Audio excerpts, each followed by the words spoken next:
মেঘতির শহরে নাদিয়া সাউথ গল্পের প্রথম অংশ। জাহিনের হাতে ধপধপ করে জ্বলছে আধো খাওয়া সিগারেটটা। তার রক্তিম ক্ষীণ আলো যেন অন্ধকার মোচন করে সামনে থাকা অর্ধ ভেজা নারীর রূপ উন্মোচনে মত্ত। ঝুম বৃষ্টি নেমেছে সেই কখন থেকে।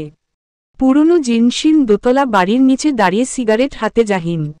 কোথা থেকে হুট করে সামনে এক আগন্তুকের দেখা। সাদা জামায় আবৃত কোনো এক সুকেশিনী দাঁড়িয়ে, ভেজা গা ঢাকতে আপ্রাণ চেষ্টায় মত্ত মেয়েটি। এক মুহূর্তের জন্য দৃষ্টি থমকে যায় জাহিনের। অর্ধাংশ সিগারেটটা নিভু নিভু জ্বলতে থাকে হাতে। ভাবতে থাকে এই নৈশপ্রহরে এই নিশ্চয়ই কোনো পরী হবে, যে গল্প ছোটবেলায় নানুমনির কাছে প্রায়ই শুনত জাহিন। গভীর রাত্রি, তার মাঝে ঝুম বৃষ্টি। পুরনো এই বাড়িটাই নিশ্চয়ই কোনো মেয়ে দাঁড়িয়ে থাকবে না। সামনে থাকা মেয়েটির হলদাভাব গায়ের রং যেন অন্ধকারে দুটি ছড়াচ্ছে। অজানা এক মহাবিষ্টে জড়িয়ে আছে জাহিন। কি নিখুঁত অঙ্গভঙ্গিতে আলতো করে গাটা উড়োনা দিয়ে জড়িয়ে নিচ্ছে মেয়েটি। ঝাপসা অন্ধকারে মুখটা অবশ্য ভালো করে বোঝা যাচ্ছে না। বৃষ্টি যেন এখন উত্তর দিক দিয়ে ঝেঁপে নেমেছে। গায়ে বেশ ভালোভাবেই ছাট লাগছে। জাহিন খেয়াল করে তার মাথার উপর খানিকটা ছাদ থাকলেও তার সামনে থাকা পরীটির মাথার দিকটা উন্মুক্ত। হাতে থাকা সিগারেটটা সেই কখন নিভে গেছে। জাহিনের মোহ যে কাটছে না কিছুতেই। হঠাৎ উপর তলা থেকে একটা মেয়েলি আওয়াজ কানে ভেসে আসল। জাহিন যতদূর শুনতে পেয়েছে তা হলো, মুহু আপু, বাবা চলে গেছে, তাড়াতাড়ি উপরে আয়। চোখের পলকে যেন সামনে থাকা পরীটি উধাও, অন্ধকারে কোথাও মিলিয়ে গেল। এদিকে রাতের প্রহর জানান দিচ্ছে জাহিনকে এখনই বাড়ি ফিরতে হবে। জায়গাটা গ্রাম আর শহরের ঠিক মাঝামাঝি অবস্থানে, তবুও বেশ নির্জন যেন। নিজের দিকে খেয়াল হতেই জাহিন দেখে একদম ভিজে চুপচুপ হয়ে গেছে গা। নির্ঘাত জ্বর বাঁধিয়ে ছাড়বে আজ। বৃষ্টির পানি যে একদম সহ্য হয় না জাহিনের। হাতে থাকা সিগারেটটা ফেলে নিজের গাড়ির দিকে ছোটে জাহিন। গাড়িতে বসে পকেট থেকে রুমাল টানিয়ে মাথাটা খানিক মুছে নেয়। মাথা ঝিম মেরে আছে কেমন এ যে জ্বরের পূর্বাভাস। তবে চট করে মুহু নামটা যেন মাথায় গেঁথে গেছে জাহিনের। পরিদেরও নাম হয়? ৭-৫ প্রশ্ন মাথায় নিয়ে গাড়ি স্টার্ট দেয় জাহিন। পেছনের সিটে রিশান, আনান প্রায় আধো ঘুমে ঢুলুঢুলু। বিয়ে বাড়ির হই হুল্লোড়ে রাতের প্রহর যেন খেয়ালে নেই কারো। বৃষ্টি, কাদামাটি যেন আনন্দ দমাতে পারেনি একটুও। সদর দরজায় বসে আছেন মিসেস নবনী। কপালে তার সূক্ষ্ম চিন্তার ভাঁজ। ঘড়ির দিকে নজর বুলাচ্ছে বারংবার। সামনে মায়ের চিন্তিত মুখটা দেখে ভয়ে ভয়ে এগিয়ে আসে জাহিন। গলা ঝেড়ে হাসার চেষ্টা করে বলে, মামনি, তুমি ঘুমোনি? বিচলিত পায়ে এগিয়ে আসেন মিসেস নবনী। ছেলের গায়ে হাত বুলাতে বুলাতে বলেন, তুই তো একদম ভিজে গেছিস রে জাহিন। তোর তো বৃষ্টির পানি একদম সহ্য হয় না। তাছাড়া এখানকার কিছুই চিনিস না তুই। মামনিকে টেনশন দিয়ে মেরে ফেলবি? এত কিসের চিন্তা মামনি? তোমার ডক্টর ছেলে থাকতে তোমার কিসের চিন্তা বলো তো শুনি? এখানে বেড়াতে এসে যদি জ্বর বাঁধিয়ে ফেলিস? কোথায় গিয়েছিলি তোরা? এই বৃষ্টিতে বিয়ে বাড়ির কোনো মজা আছে বলো তো? তার চেয়ে ভালো শহরটা ঘুরে দেখে আসলাম। পাগল হয়ে গেছিস? এই রাতে, তাও আবার বৃষ্টির মধ্যে তুই শহর দেখতে বেরিয়েছিস? কোথায় গিয়েছিলি? ওষ্ঠ ছড়িয়ে হেসে জবাব দেয় জাহিন। মেঘপুরীর শহরে গিয়েছিলাম মামনি। বলেই লম্বা লম্বা পা ফেলে রুমের ভেতরে হাঁটা দেয় জাহিন। পরক্ষণে রিশান আর আনানের কথা মনে হতেই গাড়ির দিকে ছোটে। দুটোকে ঘুম থেকে জাগিয়ে রুমে নিয়ে আসে। আড়মোড়া ভেঙ্গে রুমে এসে আবারও খাটে ঝোপাত করে শুয়ে পড়ে রিশান। পাশে সোফায় বসে হাই তুলতে তুলতে জাহিনের উদ্দেশ্যে বলে আনান, গাড়িতে কখন ঘুমিয়ে পড়লাম রে জাহিন। আর তুই হুট করে কোথায় নেমে গিয়েছিলি বলতো? পাশেই ছিলাম। তোদের যে কখন কি ইচ্ছে জাগে। মামনি কত শত প্রশ্ন করে বসেছে জানিস? কি বলেছিস? সত্যিটা বলে দিসনি তো? হ্যাঁ বলেছি। রিশান আর আনান সিগারেট খেতে বেরিয়েছে আর আমিও তাদের সাথে গিয়েছি। তুমিও খাইছ? নিজে সাধু কেন সাজস ভাই? মোটেও না। তোরা জোর করছিলি তাই জ্বলন্ত সিগারেট নিয়ে গাড়ি থেকে বেরিয়ে একটু দূরে দাঁড়াই। অমনি ঝুম বৃষ্টি নামে। তারপর কথা থেমে যায় জানিনের। আনান পুনরায় হাই তুলে বলে, রাখো তোর ক্যাচাল। তুই সাধু ভাই বুঝছি। অহন ঘুমাইতে দে সর। রিশানের পাশেই ঠাস করে শুয়ে পড়ে আনান। বাঁকা হেসে জানালার পাশে এসে দাঁড়ায় জাহিন। কেমন শীত শীত অনুভূত হচ্ছে। আগাম মেডিসিন নিয়ে সোফায় এসে গাইলিয়ে দেয় জাহিন। সারারাত বৃষ্টির পর সকালটা কেমন ঝকঝক করছে। পাতায় পাতায় বৃষ্টি বিন্দু ছড়িয়ে ভেজা মাটির সুবাস ভাসছে চারিদিকে। জানালা গলে রোদ এসে ঠাঁই নিয়েছে ঘরে। বাহারি পাখির কিচিরমিচির শব্দ শোনা যাচ্ছে। ঘুম আর বেশিক্ষণ স্থায়ী হল না জাহিনের। বরাবরের মতো সকালে জেগে অভ্যাস। অবশ্য তার ঘুমের কোনো নিয়মনীতি নেই। যখনই সময় পায় খানিক ঘুমিয়ে নেয়। বাড়িতে থাকাকালীন নিয়মের আওতায় চলে আসে সব। আড়মোড়া ভেঙে উঠে বসে জাহিন। মাথাটা কিঞ্চিত ভার লাগছে। কালকে সময়মতো মেডিসিন না নিলে নির্ঘাত জ্বর বাঁধিয়ে নিত। কোথাও বেড়াতে এসে অসুখ বাঁধানো রীতিমতো বিব্রতকর অবস্থা। বিয়ের তোড়জোড় লেগে গেছে মনে হয়। বাহিরে বেশ ভালোই শোরগোল পাওয়া যাচ্ছে। বিছানা ছেড়ে উঠে দাঁড়ায় জাহিন। পাশে রিশান আর আনান বেঘরে ঘুমাচ্ছে। সেই দিকে তোয়াক্কা না করে বেরিয়ে যায় জাহিন। ছেলে যে ঠিক সকাল সকাল জেগে যাবে সেদিকে টনক আছেন মিসেস নবনীর। হাতে ধোয়া উঠা কফি নিয়ে দাঁড়িয়ে আছেন তিনি। মুখ জুড়ে চিন্তার ভাঁজ স্পষ্ট। ছেলেকে দেখা মাত্র এগিয়ে এসে ছেলের গা কপাল বুলিয়ে দেখলেন।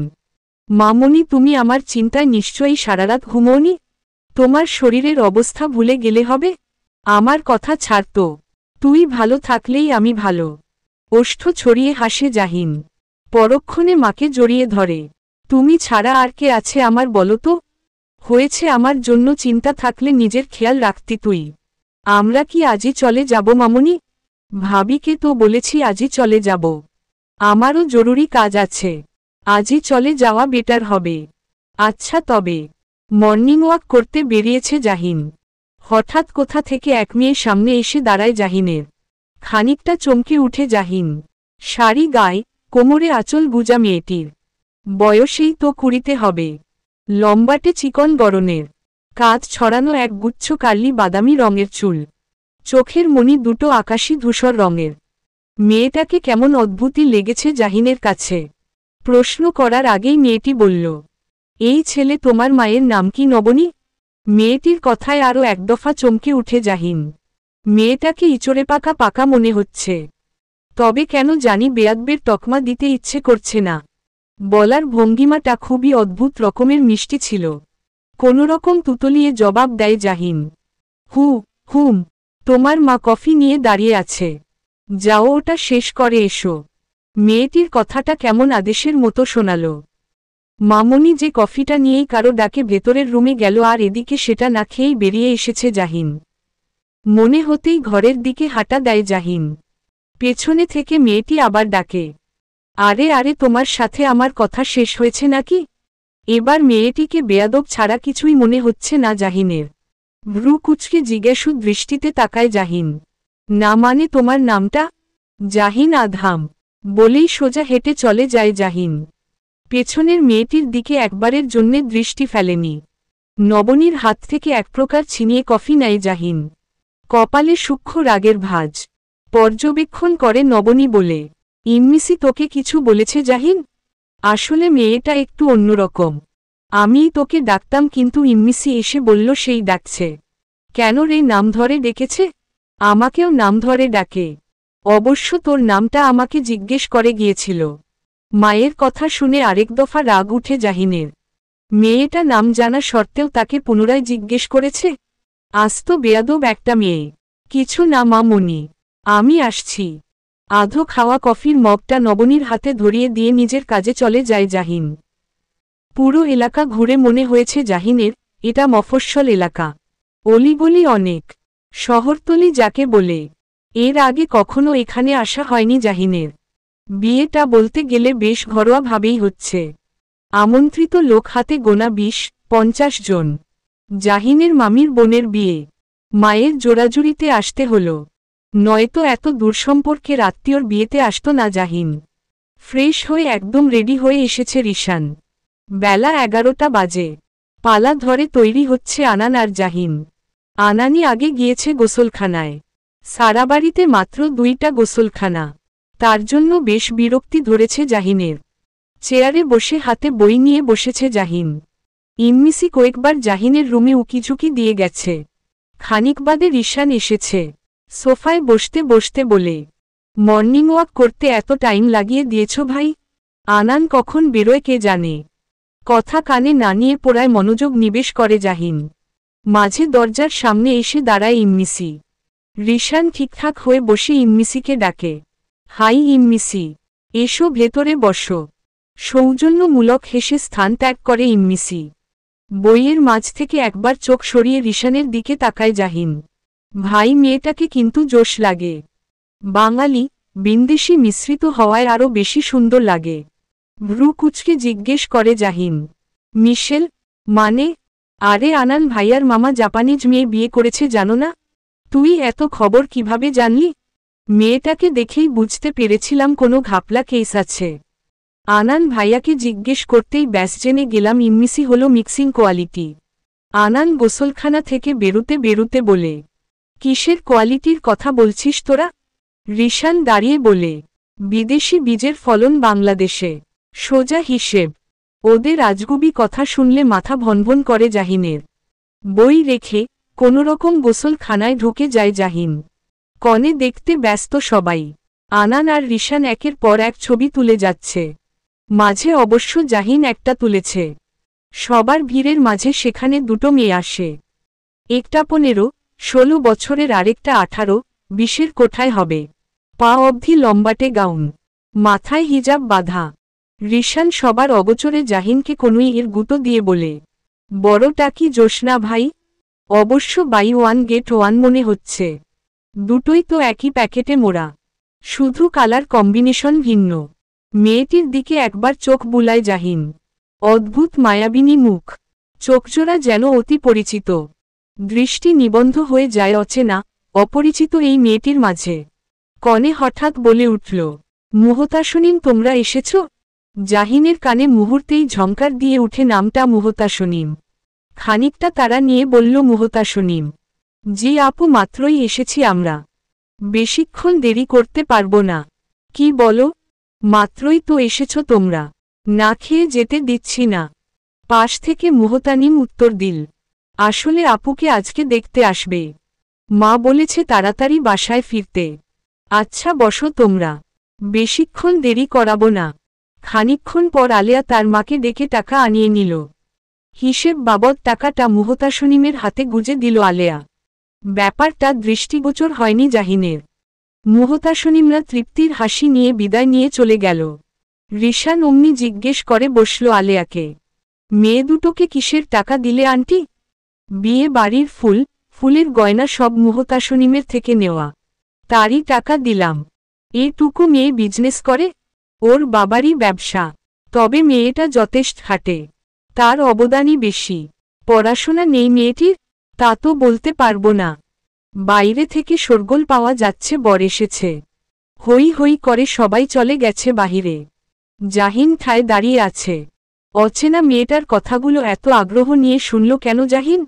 মেয়েটাকে আগে কোথাও দেখেছে বলে মনে হচ্ছে না, তবে অসম্ভব মায়াবী একটা মুখ।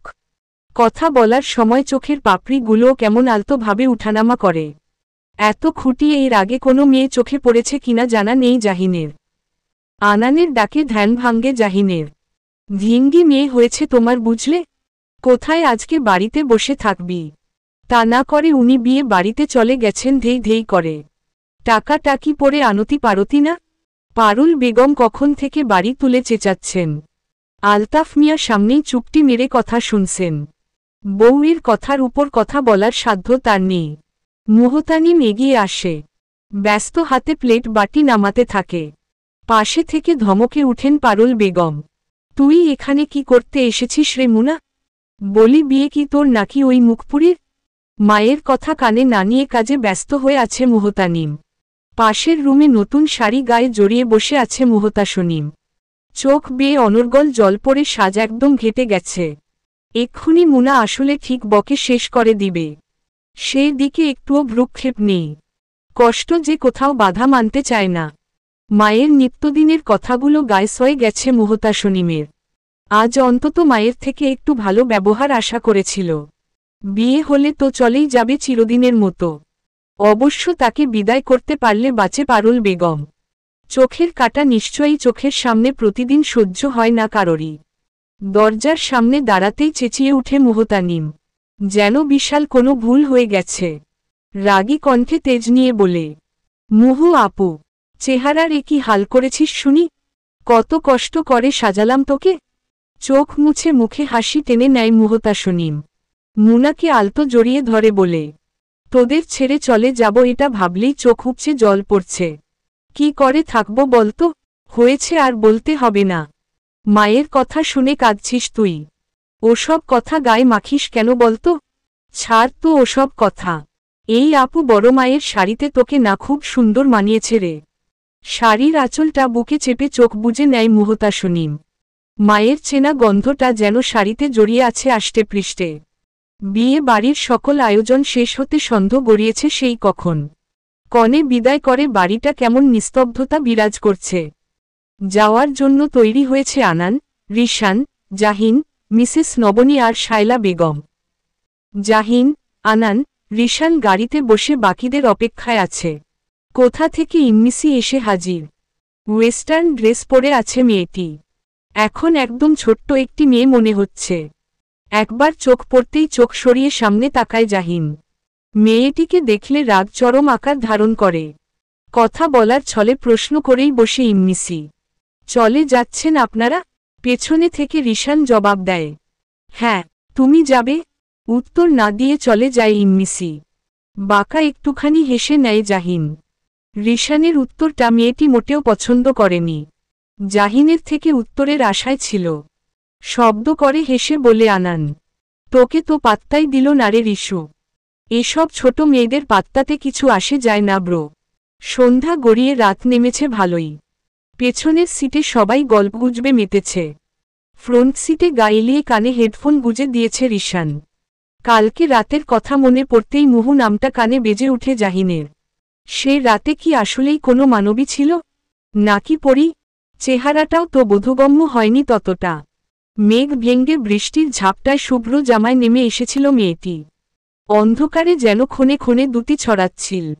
সে রাতের ঘটনা কি তবে কল্পনীয় হয়ে থাকবে জাহিনের কাছে? দমকা হাওয়ায় কল্পনার রাজ্য থেকে বেরিয়ে আসে জাহিন। ঘরের কোণে হাঁটুতে মুখ গুজে বসে আছে মুহতাসনিম। ঘরে একটুও আলো নেই। নিকষ কালো হয়ে আছে চারিপাশ। চোখে অবশিষ্ট একটুও জল বাকি নেই। দুনিয়াটা বড্ড স্বার্থপর মনে হয় মুহতাসনিমের। কাছের মানুষগুলোই যদি এতটা স্বার্থপর হয় তবে এই নশ্বর পৃথিবীতে ভরসা করার মতো কেউ নেই।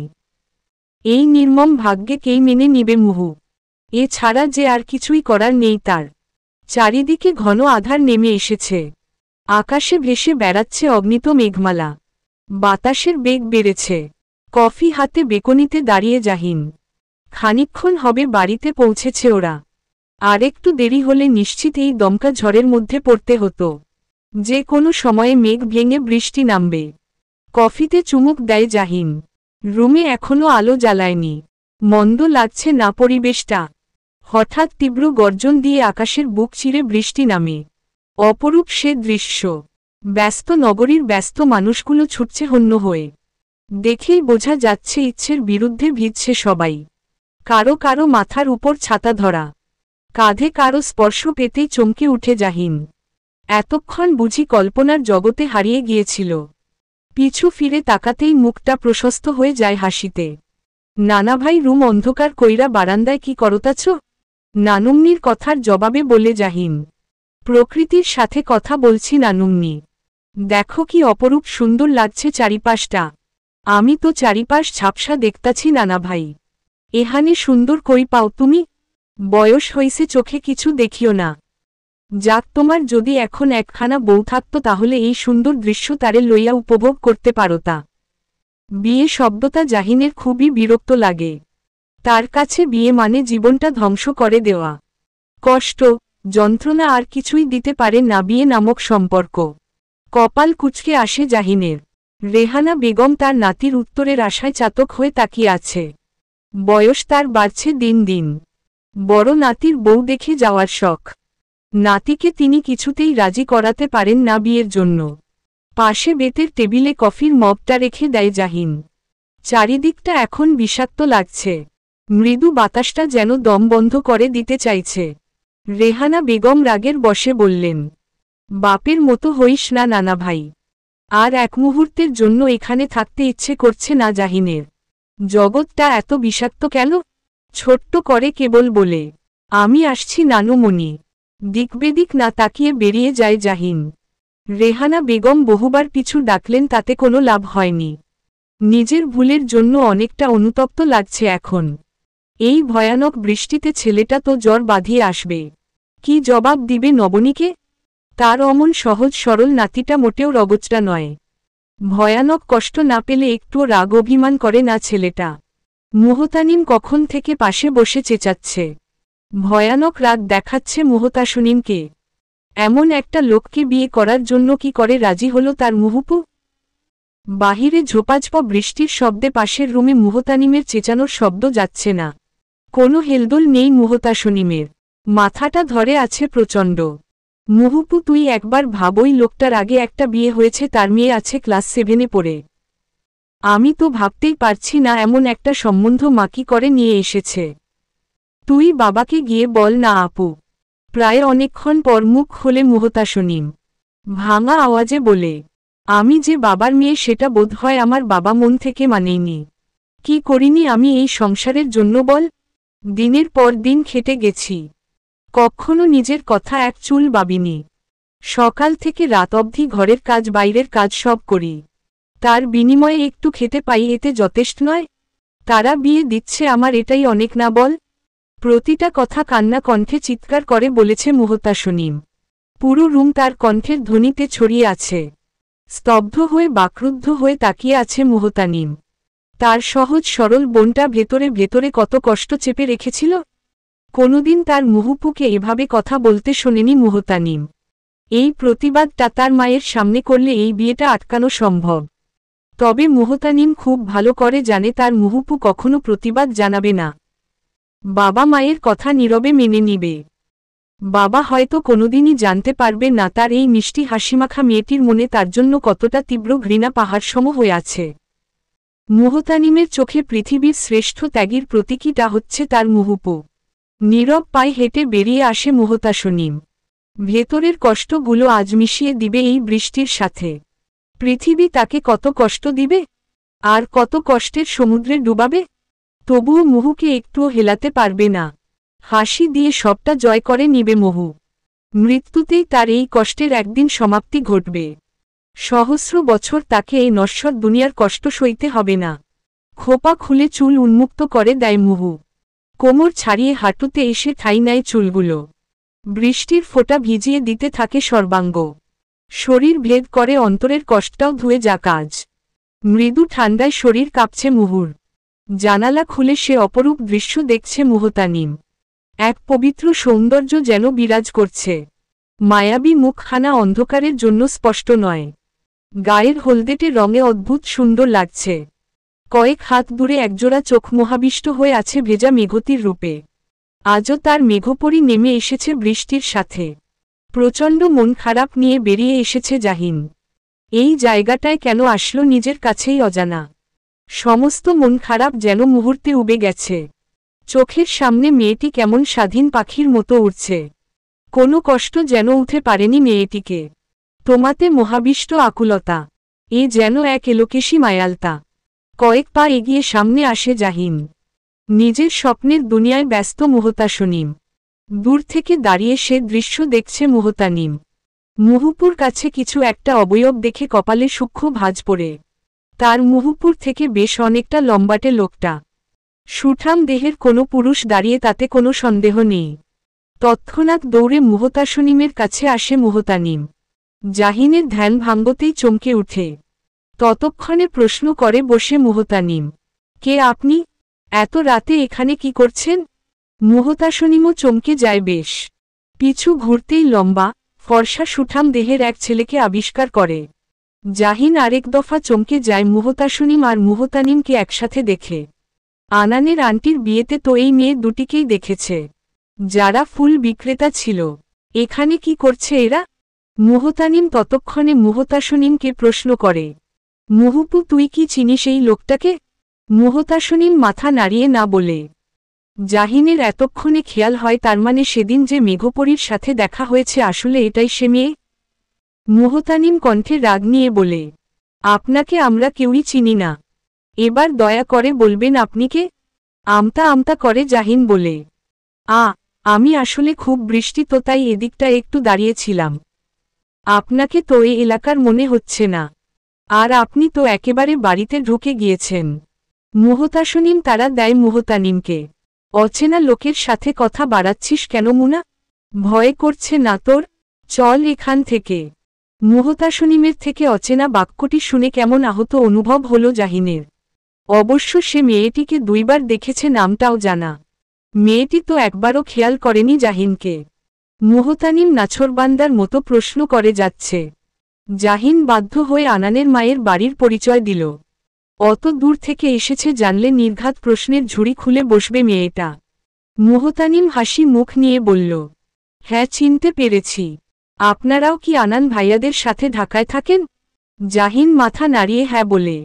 মেয়েটির কথা কেন জানি বিরক্তি লাগছে। প্রশ্ন করেই যাচ্ছে। তবে আর চোখে বারবার মুহতাসনিমকে খেয়াল করছিল। না চাইতেও চোখ সে দিকে চলে যাচ্ছে। রাতের আধারে হয়তো কারো চোখেই সেটা ধরা পড়েনি। মুহতাসনিম বারবার মুহতানিমকে তাড়া দিচ্ছে। বোনকে একা রেখে যেতেও পারছে না। রাতের প্রহর বাড়ছে ধীরে ধীরে। জাহিনের প্রতি বিন্দুমাত্র ভ্রুক্ষেপ নেই মুহতাসনিমের। মুহতানিমের হঠাৎ করে বলে, আমার আপুকে আপনার সাথে ঢাকায় নিয়ে যাবেন? কথাটা কর্ণপাত হতেই আতকে উঠে মুহতাসনিম। অবাকের শেষ সীমানায় জাহিন। কি বলছে কি মেয়েটা? মধ্যে রাতের প্রহর। ছেলের চিন্তায় অস্থির মিসেস নবনী। জাহিনের বড় মামা জাফর সাহেব জানান থানায় ইনফর্ম করবে কিনা। হুটহাট করে বেরিয়ে যাওয়ার মতো ছেলে জাহিন নয়। যথেষ্ট নম্র, ভদ্র স্বভাবের ছেলে তার ভাগ্নে। ইতিমধ্যে আনান আর রিশান বের হয়ে গেছে জাহিনকে খুঁজতে। রেহানা বেগম অপরাধীর মতো মুখ করে বসে আছে। তার জন্য ছেলেটা আজ ঘরছাড়া। মেয়ের মুখের দিকে তাকানোর সাহস নেই। জাহিনের বড় মামি মিসেস শায়লা বেগম চিন্তিত ভঙ্গিতে বসে আছেন। তার ছেলেটাও যে এই মধ্যে রাতে বেরিয়ে গেছে। রিশানের মা মুখ ফুটে বলেই ফেললেন, জাহিন তো আর ছোট ছেলে না। রাগ মিটলে সময়মতো ঘরের ছেলে ঘরে ফিরে আসবে। আমার ছোট ছেলেটাও এত রাতে খুঁজতে চলে গেল। যদি কিছু হয়ে যায়?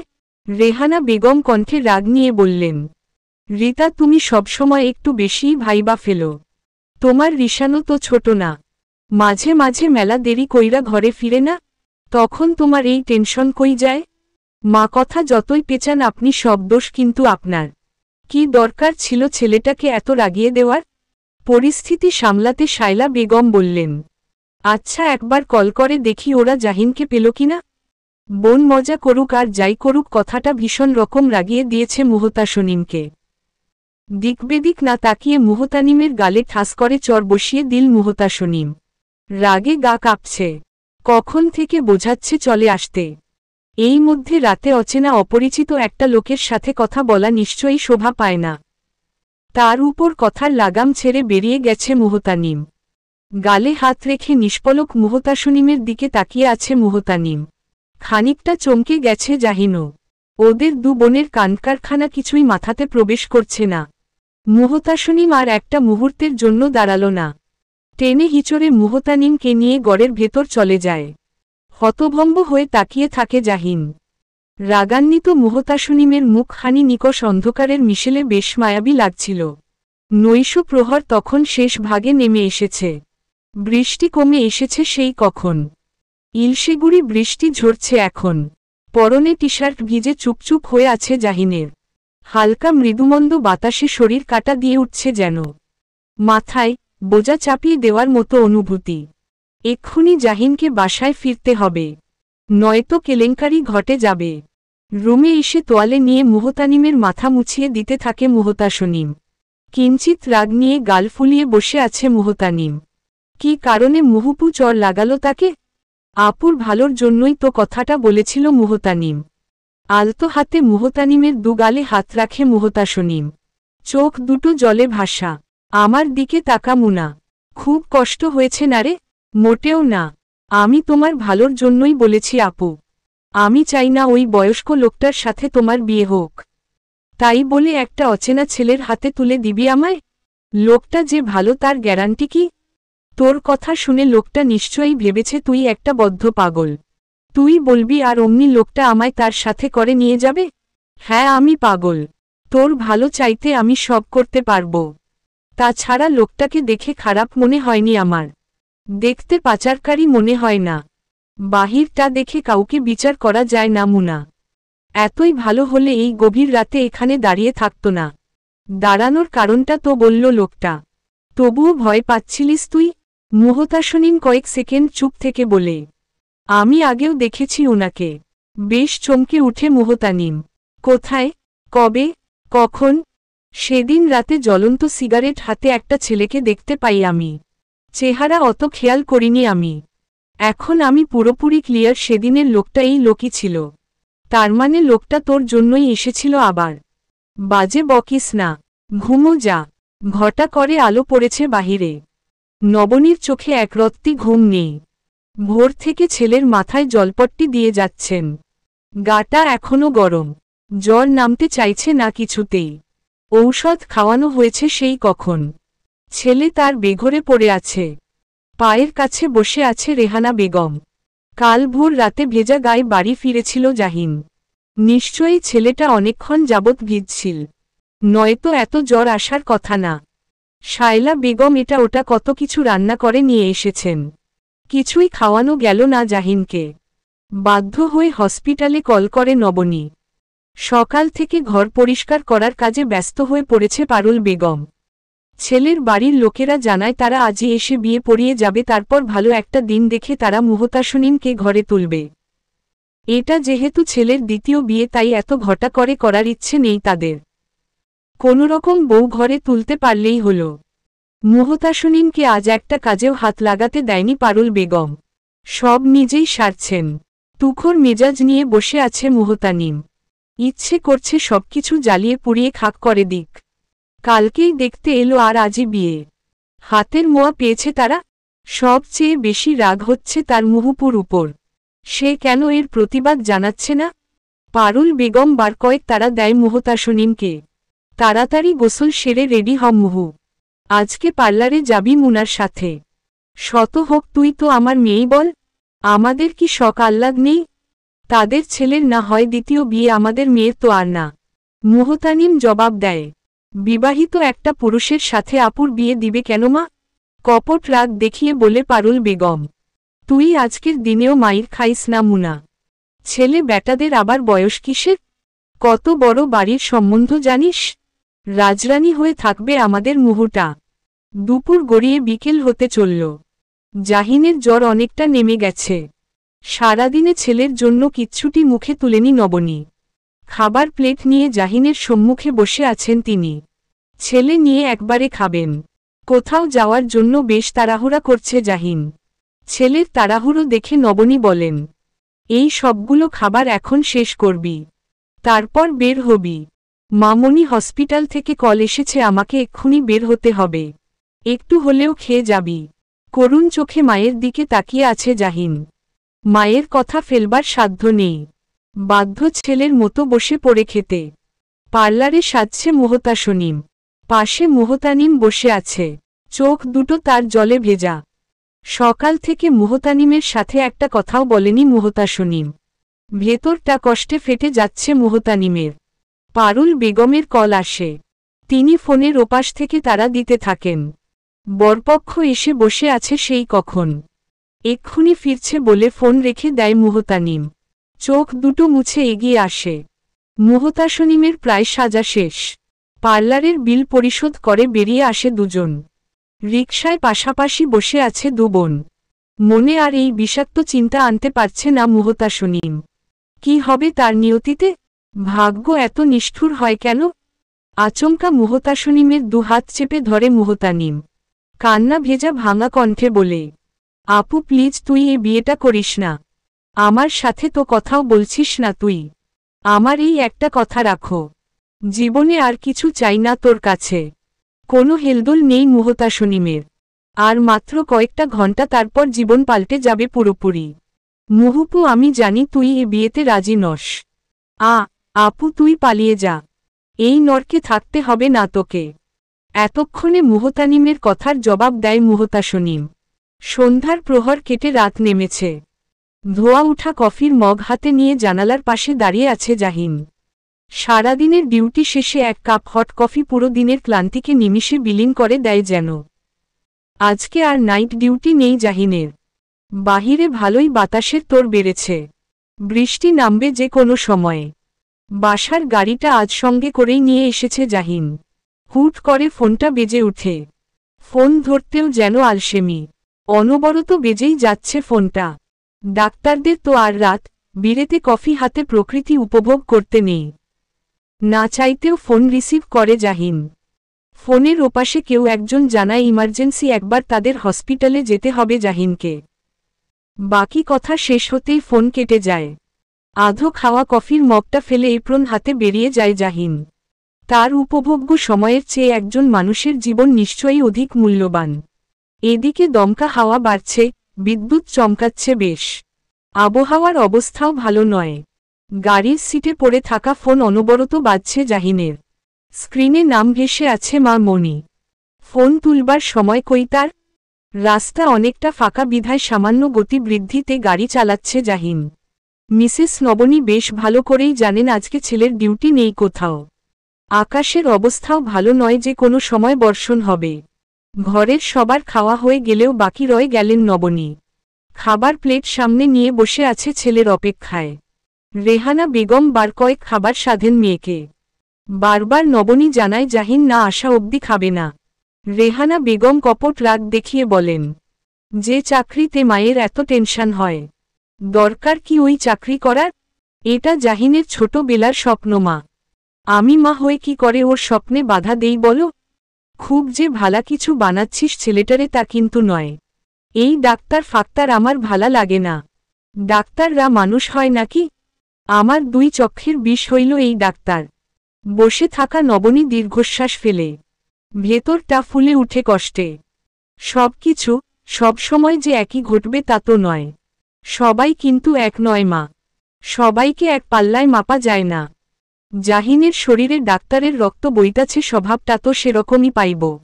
এর বেশি কিছু বলার দরকার নাই আমার। কতদিন কইছি জাফরের লগে ব্যবসা সামলাক। তোর ছেলে তো সে কথা শুনেই না। নীরব হয়ে মায়ের কথা শুনছে নবনী। তারই বাকি বলার আছে।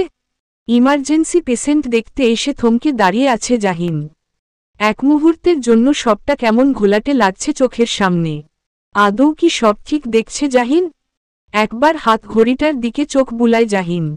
রাত 1:02 সামনে বেডে শুয়ে আছে লালরঙা বেনারসি পরিহিতা এক মেয়ে। কপাল চুইয়ে রক্ত এসে জমাট বেঁধেছে গালে। চিরচেনা সেই মুখখানা দেখে এক মুহূর্তের জন্য থমকে গেছে জাহিন। বুকের বাপাসটা কেমন ফাঁকা ফাঁকা লাগছে। অনুভূতি শূন্য। হুলুস্থুল বিয়ের আসর ফাঁকা হয়ে গেছে সেই কখন। একটার পর একটা জবাবদিহি করতে করতে হাঁপিয়ে উঠেছে মুহতানিম। পারুল বেগম ভয়ানক রকমের রেগে আছেন। মুহতাসনিমের পালানোর পেছনে যে মুহতানিমের হাত আছে সেটা তিনি 100% নিশ্চিত। ভরা বিয়ের আসরে মানসম্মান যা খোয়া গেছে তা তো গেছেই। ছেলে পক্ষ অপমানিত হয়ে মুহতাসনিমের জায়গায় মুহতানিমকে চায়। শেষে কান্নাকাটি করে পায়ে পড়ে এই বিয়ে আটকান পারুল বেগম। তার এই ছোট্ট মেয়েটার জীবন তিনি কি করে এমন ধ্বংসের মুখে ঠেলে দিবেন? মা হয়ে এটা তিনি কখনোই মানতে পারবেন না। তখনকার কথা মনে হলেই কেমন গা কাটা দেয়। চিন্তায় ভেতরে ভেতরে একদম শেষ হয়ে যাচ্ছে মুহতানিম। না জানি কোথায় কিভাবে আছে তার মুহুপু। ভয়ে শরীর কাঁপন দিয়ে উঠছে বারংবার। পারুল বেগম কখন থেকে বকেই যাচ্ছে মুহতানিমকে। কোথায় ভাগিয়ে দিয়েছিস মুখপুরিটাকে? চারিদিকে এত এত খারাপ ঘটনা ঘটতাছে, সেই বিষয়ে খবর আছে তোর? মায়ের কথায় অন্তরাত্মা কেঁপে উঠছে মুহতানিমের। মুহুটার কিছু হইলে এর দায় তোর। সময় থাকতে বল কোথায় আছে মাইয়াটা? চুপ করে বসে বসে চোখের জল ফেলেছে মুহতানিম। যা হবার তা তো হয়েই গেছে। এখন সত্যিটা কিছুতেই কাউকে বলবে না। মনে মনে দোয়া পড়ছে যেন মিনা খালার সাথে খুব শীঘ্রই তার মুহুপুর দেখা হয়ে যায়। মুহতাসনিমের জ্ঞান ফিরেছে, মাথার কাছে পেছনের দিকটায় বসে আছে জাহিন। বড় ধরনের কোনো আঘাত পায়নি। যে একজন মুহতাসনিমকে হসপিটালে নিয়ে এসেছে তারা জানায় গাড়ির সাথে ধাক্কা লাগে মুহতানিমের। ভাগ্য ভালো বড় ধরনের কোনো আঘাত পায়নি। জ্ঞান ফেরার পর কেউ একজন বলছে পুলিশে খবর দিবে। আচমকা চিৎকার করে সবার উদ্দেশ্য বলে উঠে মুহতানিম, আপনারা কেউ পুলিশকে খবর দিবেন না দয়া করে। আমি আমার খালার বাসায় যাচ্ছিলাম, এখন ঠিক চলে যেতে পারবো আমি। আপনারা আমায় হসপিটাল অবধি নিয়ে এসেছেন এর জন্য কৃতজ্ঞ আমি। এবার আপনারা আসতে পারেন, আমি এখন সম্পূর্ণ ঠিক আছি। জাহিন সন্দিহান দৃষ্টিতে তাকায়। মেয়েটা যে মিথ্যে বলছে বেশ বোঝা যাচ্ছে। মুহতাসনিম হয়তো এতক্ষণে জাহিনকে খেয়াল করেনি। আস্তে আস্তে কেবিন ফাঁকা হয়ে যায়। ধীরে ধীরে উঠে দাঁড়ায় মুহতাসনিম। মাথাটা ভীষণ ঘুরছে, শরীর অসাড় লাগছে কেমন। এই ঝড়বৃষ্টির রাতে হেঁটে যেতে পারবে তো মুহতাসনিম? আচমকা কেউ বলে উঠে, মিস মুহু আপনি এখনও পুরোপুরি সুস্থ নন, দয়া করে আর হাঁটার বৃথা চেষ্টা করবেন না। অচেনা কারো মুখে মুহু নাম শুনতাই কলিজা ধক করে উঠে মুহতাসনিমের। ফিরে তাকাতেই আরেক দফা চমকে উঠে। জাহিন তার কাছে অচেনা কেউ নয়, দুবার দেখেছে। কিন্তু এই ছেলে এখানে কি করছে? তাকে ফলো করে আসেনি তো? ভাবতেই ভয় আরও ঝেঁকে বসেছে শরীরে, গলা শুকিয়ে আসছে। কোনোরকম বলে মুহতাসনিম, আপনি? যারা আমায় হসপিটাল নিয়ে এসেছে আপনি নিশ্চয়ই তাদের সাথে এসেছেন? দুদিকে মাথা নাড়িয়ে এগিয়ে আসে জাহিন। পাশে থাকা মেডিসিনগুলো নিয়ে দেখিয়ে দিতে থাকে কোনটা কখন খাবে। মুহতাসনিমের এখন ভয়ের চেয়ে রাগ হচ্ছে বেশি। দয়া করে আসুন আপনি, আমি ডাক্তারকে জিজ্ঞেস করে নিব। দুই হাত ভাঁজ করে দাঁড়ায় জাহিন। ঠিক আছে, কিছু একটা ভাবনার ভঙ্গিতে মুহতাসনিম বলে, হসপিটালের অনেক বিল হয়েছে তাই না? আমার কাছে তো অত টাকা নেই। নিশ্চয়ই টাকাটা আপনি দিয়েছেন? আপনার নাম্বারটা দিন, আমি ঠিক পরিশোধ করে দিব। কথার তোয়াক্কা না করে বলে জাহিন, আপনি নিশ্চয়ই কিছু খাননি অনেকক্ষণ যাবত আমি খাবার নিয়ে আসছি। না না থাক, এমনিতে আপনার কত টাকা খরচ হয়ে গেছে। চুপচাপ এখানে বসুন, আমি আসছি, পরে না হয় শোধ করে দিবেন।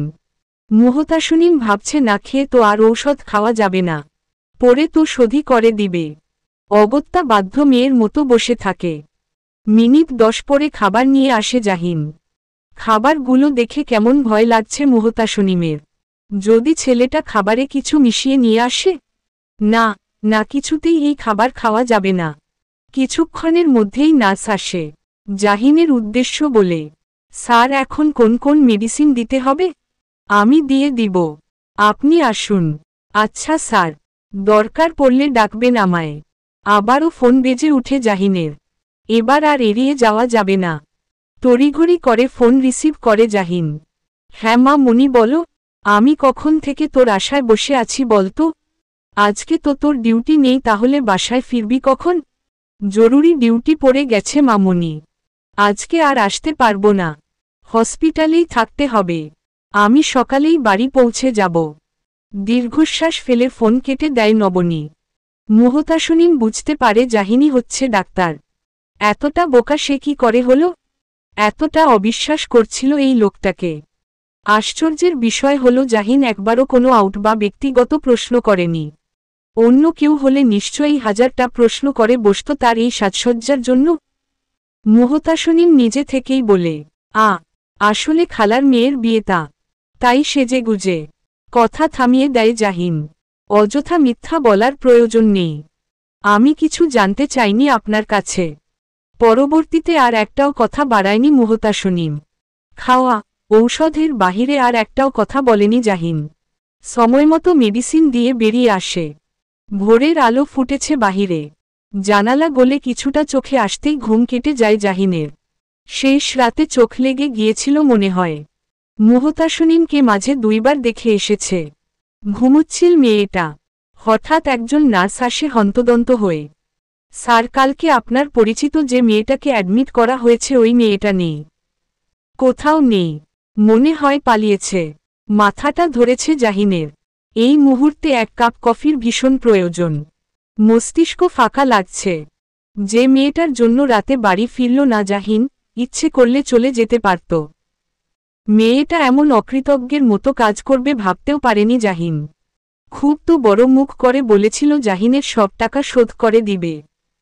সেই হিসেবেই একবার জাহিনের সাথে দেখা করা যেত নিশ্চয়ই। হসপিটালে নানা ঝামেলায় পড়ত মেয়েটি। সব দিক বিবেচনা করে জাহিন বলেছিল মেয়েটি তার কাছের আত্মীয় হয়। তার প্রতিদান কি দিল মেয়েটি? সবার সামনে লজ্জা আর নাককাটা পরিস্থিতি। মুহুকে অকৃতজ্ঞ, অপদার্থ ছাড়া কিছুই মনে হচ্ছে না জাহিনের। যে মেয়ে বিয়ের আসর ছেড়ে বাবা মার সম্মান খুইয়ে আসতে পারে সে মেয়ে আর জাহিনের চিন্তা কতটুকুই বা করবে। বরং জাহিন একটু বেশিই ভেবে ফেলেছিল মেয়েটিকে নিয়ে। সম্মুখে নার্স দাঁড়িয়ে আছে এখনও। থ মেরে ঝিমুনি ভাব নিয়ে বসে আছে জাহিন। দেবার মতো জবাব নেই। উঠে হরহর করে বেরিয়ে মুহতাসনিমের কেবিনে চলে আসে জাহিন। শূন্য বিছানা পড়ে আছে। বুকের ভিতরটা কেমন হাহাকার করে উঠে জাহিনের। অদ্ভুত সে এক তিক্ত অনুভূতি। পাশেই চোখ আটকায়, মেডিসিনগুলো পড়ে আছে। অদ্ভুত তো, মেয়েটি সাথে করে ঔষধপত্র কেন নিয়ে যায়নি? দ্রুত এগিয়ে গিয়ে মেডিসিনগুলো হাতে নেয় জাহিন। প্যাকেট থেকে হরহর করে দুটো বালা মেঝেতে পড়ে। ঝনঝন তার শব্দ। বেশ অবাক হয়েই বালাজোড়া কুড়িয়ে হাতে নেয় জাহিন। দেখে বোঝা যাচ্ছে সোনার চুড়ি। রাগ প্রচণ্ড আকার ধারণ করে জাহিনের। মেয়েটি যে জাহিনের পারিশ্রমিক হিসেবে বালাজোড়া রেখে গেছে এতে কোনো সন্দেহ নেই। মেয়েটি সামনে থাকলে নির্ঘাত ঠাস করে চর বসিয়ে দিত গালে। কি ভাবে কি নিজেকে? ডাক্তারদের সময়ের মূল্য টাকা দিয়ে শোধ করা যায়? ততক্ষণে নার্স এসে পেছনে দাঁড়ায়। স্যার কোনো খোঁজ পাওয়া গেল? মৃদু শব্দে বলল জাহিন। সকালে যাওয়ার সময় আমাকে বলে গেছে। মেয়েটির জন্য মিথ্যেও বলতে হলো জাহিনকে। পরমুহূর্তে বেরিয়ে নিজের কেবিনে আসে জাহিন। হাতে থাকা ওষুধের প্যাকেটটা ছুঁড়ে মারে টেবিলে। আলগোছে বেরিয়ে আসে একটা ভাঁজ করা কাগজ। দৃষ্টি এড়ায় না জাহিনের। তৎক্ষণাৎ কাগজখানা হাতে নেয়। যা ভেবেছিল ঠিক তাই। মেয়েটি কিছু একটা নোট করে গেছে। ডাক্তার সাহেব, আমি প্রথমেই ক্ষমা চাচ্ছি না বলে চলে আসার জন্য। আমাকে আমার কাঙ্ক্ষিত ঠিকানায় পৌঁছতে হবে। আমি এখন পুরোপুরি সুস্থ। আসার সময় আমার মায়ের চুড়ি জোড়া দিয়ে এসেছি, সেগুলো আমানত থাকলো আপনার কাছে। কাকতালীয়ভাবে বারংবার আপনার সাথে দেখা হয় আমার। অন্য কোনোদিন দেখা হবে সে আশা আমি রাখি। তখন না হয় টাকাটা শোধ করে দিব। খালি হাতে আসতে পারছিলাম না। দয়া করে ভুল বুঝবেন না। ইতি মুহতাসনিম। রাগ কিছুটা সম্বরণ হয় জাহিনের। ডাক্তার সাহেব বলে সম্বোধন করাই বেশ অদ্ভুত লাগলো জাহিনের। পরক্ষণে মনে হয় মুহতাসনিম তো আর তার নাম জানে না। তবে বালাজোড়া সযত্নে পকেটে পুরে বেরিয়ে যায় জাহিন। চিকন সরু গলি। দেখে মনে হচ্ছে কোনো কলোনি। আঁচলে গুজা ঠিকানাটা হাতে নেয় মুহতাসনিম। তাতে চোখ বুলিয়ে দেখে নেয় তার গন্তব্যের স্থানটা সঠিক কিনা। না, সব তো ঠিকঠাকই মনে হচ্ছে। গলি দিয়ে প্রবেশ করে 15 নম্বর রুমের সামনে গিয়ে দরজায় নক করে। মিনিট 2 পরে কেউ দরজা খুলে দেয়। মুহূর্তে প্রশস্ত হাসি ফুটে উঠে মুহতাসনিমের ওষ্ঠ জুড়ে। চোখ জোড়া খুশির ঝলকানি দিয়ে উঠে। অপর পাশের ব্যক্তিটির মুখ থমথমে। মুহতাসনিমকে যেন মোটেও এখানে আশা করেনি। মুখ জুড়ে ঘন আধার নেমে এসেছে যেন। তার উপর মুহতাসনিমের এমন সাজসজ্জায় ভূত দেখার মতো অনুভূতি। মিনা খালা কেমন আছো? মুহতাসনিমের কথায় ঘোর কাটে মিনার। কৃত্রিম হেসে জবাব দেয়, ভালো। কিন্তু মুহু তুই এখানে? সাথে কে আসছে? ভাইগা আসছস? মতিগতি তো ভালো লাগতাছে না। তোর মতো মাইয়া এমন হবে তা তো অকল্পনীয়। মাথায় আবার ব্যান্ডেজও দেখি। নিজের গায়ে একবার চোখ বুলিয়ে জবাব দেয় মুহু। এসব কিছুই না খালা, আগে রুমে চলো, আমি সবটা বলছি। মিনা ইতস্তত আর একরাশ লজ্জা নিয়ে রুমে প্রবেশ করতে দেয় মুহতাসনিমকে। ঘরটায় একবার চোখ বুলায় মুহতাসনিম। কোনায় একটা আধপুরান সিঙ্গেল খাট, পাশে একটা আলনা, তার সাথে ছোট্ট একটা টেবিল, তার উপর ছোট একটা টিভি, আর তেমন বিশেষ কিছুই নেই। মিনা খালার লজ্জা মিশ্রিত চেহারার কারণ এখন বুঝতে পারে মুহতাসনিম। বাড়িতে গেলে সবাইকে বলে বেড়ায় মিনা খালা সে 5তলা বিল্ডিংয়ে ফ্ল্যাট নিয়ে থাকে। কোনো আসবাবপত্রের অভাব নেই, আর কি সুন্দর সেজেগুজে যায়। এই তাহলে তার নমুনা, কোনোরকম বলে উঠে মিনা খালা। আসলে বাড়িতে গেলে সবাইরে মিছামিছি বলি, কারণ ঢাকায় থেকেও যদি বলি আমি এই কলোনিতে থাকি তাইলে আমার মানসম্মান কই যাইব বলতো। আমি কিন্তু কিছু মনে করিনি খালা। মুহতাসনিমদের পাশের বাসাটা মিনা খালাদের। 2 বোনকে বিয়ে দিয়েছে, এই ঢাকায় এসে কাজ করে। ছোট্ট একটা ভাই আছে, স্কুলে পড়ে। তার খরচ মিনা খালাই দেয়। মিনা খালার সংসার বলতে তার ভাই বোনই।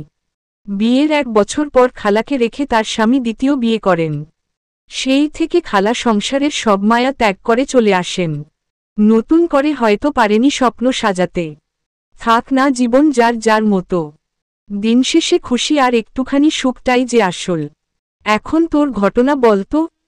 বিয়ে থেকে শুরু অবধি শেষ সব ঘটনা মিনা খালাকে বলে মুহতাসনিম। কথা বলার সময় চোখ বেয়ে জল পড়ছিল মুহতাসনিমের, গলাও ভেঙ্গে আসছিল। তোর মতো মাইয়ারে পালবার ক্ষমতা আমার আছে। ওই পারুল রে আমি কখনোই সহ্য করতে পারতাম না। তবে কথায় আছে না, জালেমের ঘরেও আলেম হয়। তেমন পারুলের মাইয়াটা কিন্তু ভালোই হইছে। মায়ের স্বভাব পায় নাই একদম। তাহলে মাইয়া তোর জীবনটা শেষ হইয়া যাইত। মিনা খালাকে জড়িয়ে ধরে কেঁদে ফেলে মুহতাসনিম। মাথায় আলতো করে হাত বুলিয়ে দেয় মিনা খালা। অনেক সহ্য করতে পারস তুই। তোরে আমি আগেই কত বলতাম আমার সাথে ঢাকায় চলে আয়। তোমার ভরসাতেই আমি এসেছি খালা। তুমি যেখানে চাকরি করো আমাকেও একটা চাকরি নিয়ে দাও। আচমকা মুহতাসনিমকে ছেড়ে বসে মিনা বেগম মিনমিনে গলায় বলে, আমি তো মানুষের বাসায় কাজ করি, তবে তারা মানুষ অনেক ভালো। তুই কি এসব কাজ করবি? মাথা নিচু করে বসে আছে মুহতাসনিম, যার অর্থ সে কাজ করবে না। আশ্বাস দিয়ে বলে মিনা বেগম, টিউশনি পড়াইতে পারবি বাচ্চাদের? আমি ব্যবস্থা কইরা দিতে পারব। খুশি মুখ নিয়ে বলে মুহতাসনিম, পারব খালা। বাসায় ফেরার পর খাওয়া শেষে লম্বা ঘুম দেয় জাহিন। একদম বিকেলে ঘুম ভাঙ্গে। কফি হাতে এগিয়ে আসে মিসেস নবনী। ছেলে যতক্ষণ চোখের সামনে থাকে ততক্ষণ যেন মায়ের মন শান্ত। হাস্যজল মুখ নিয়ে কফি হাতে নেয় জাহিন। নিজের একটু যত্ন নে না বাবা। দিন দিন চেহারার কি অবস্থা হচ্ছে। আমি ঠিক আছি মামনি, তুমি শুধু শুধু টেনশন করো। আজকেও চলে যাব, সামনের শনিবার আসব। এই সপ্তাহ পুরোটা ডিউটি আছে। এবার যেন বেশ বিরক্ত মিসেস নবনী। ছেলের এমন কাজ সত্যিই ভালো লাগে না, তার কিছু বলাও যায় না। মামনি তুমি একটুও মন খারাপ করবে না। হাসি হাসি মুখ নিয়ে বলে নবনী, না তুই কাজে মন দে, তোর চাওয়াই আমার চাওয়া। সন্ধ্যার দিকে বেরিয়ে যায় জাহিন। ছেলের যাওয়ার পথে তাকিয়ে নীরবে চোখের জল ফেলেন নবনী। রেহানা বেগম পাশ থেকে বলেন, ছেলেটারে এমনি এমনি ঘরে রাখা যাইব না। বিয়া করায় দে, তখন দেখবি বছরেও বাড়ির বাইরে যাওয়ার নাম নিব না। চোখ মুছে জবাব দেয় নবনী। জাহিন যতদিন না নিজে থেকে বিয়েতে রাজি হবে আমি কখনোই তাকে বিয়ে করতে জোর করব না। যদি জাহিন চিরকুমার থাকতে চায় তাতেও আমার আপত্তি নেই মা। মৃদু মন্দ বাতাস বইছে। ড্রাইভিং করছে জাহিন। শহরে পেরিয়ে কিছুটা গ্রামের দিকের হসপিটালে ডিউটি পড়েছে। মুহু নামটা আর আজকাল হুট করে মাথায় আসে না। স্থায়ীভাবে মাথায় গেছে যেন নামটা। জাহিন বুঝতে পারে না এই মেয়েটার প্রতি তার এত সহানুভূতি কেন। মিনা খালার ফোনটা চেয়ে নেয় মুহতাসনিম। বাড়িতে অন্তত মুহতানিমকে একবার খবর দিতে হবে।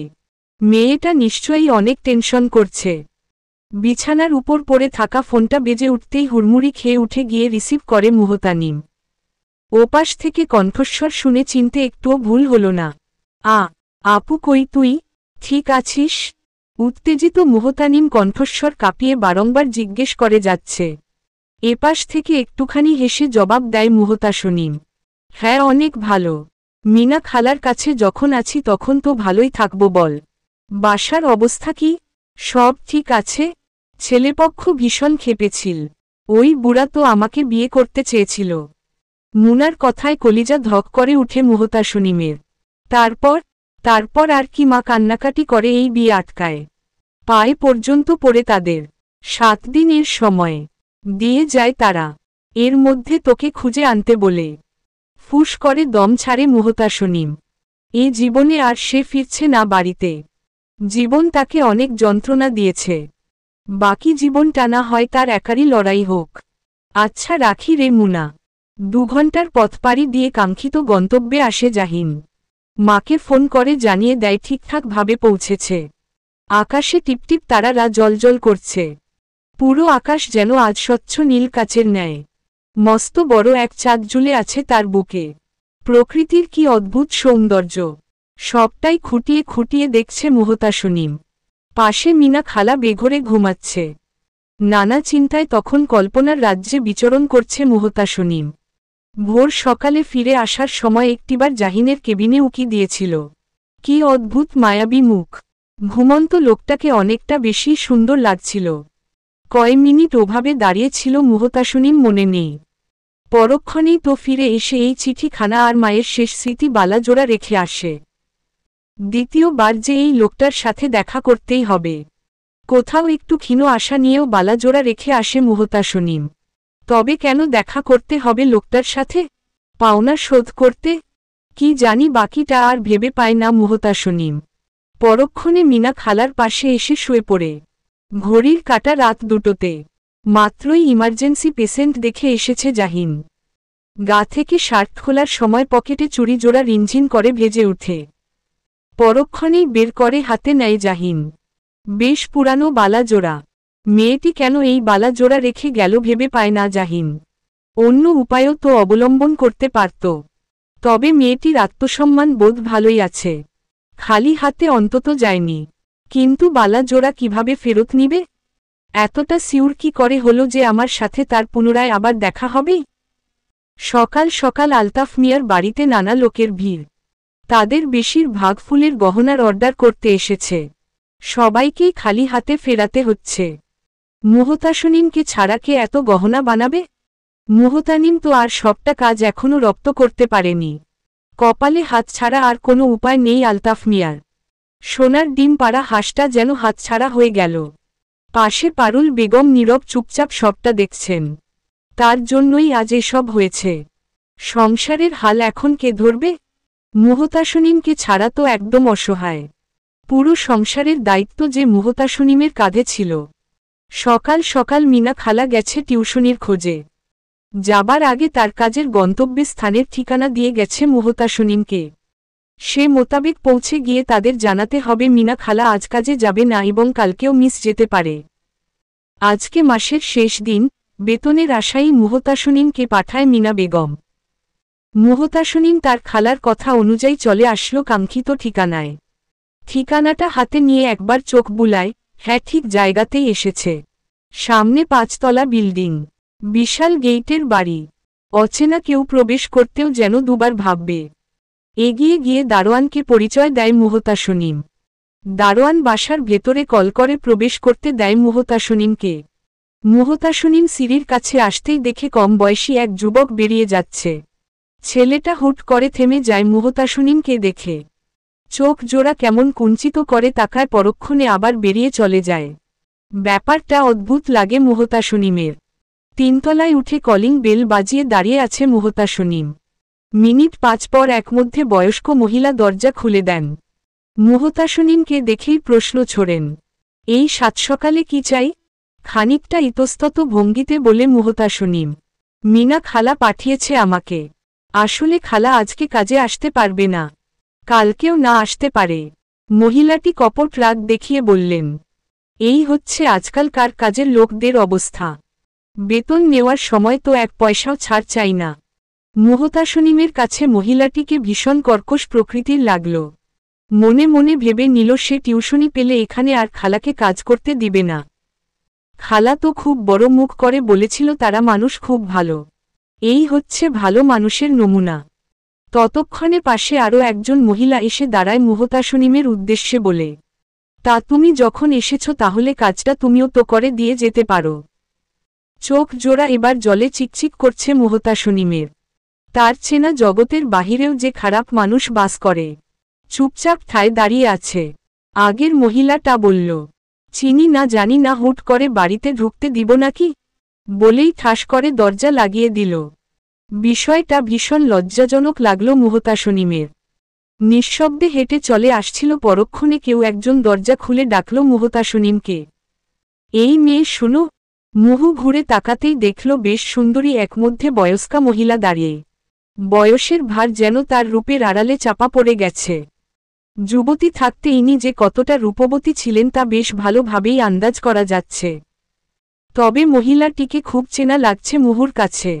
কোথাও যেন দেখেছে। চোখ দুটো ভীষণ চেনা ভীষণ।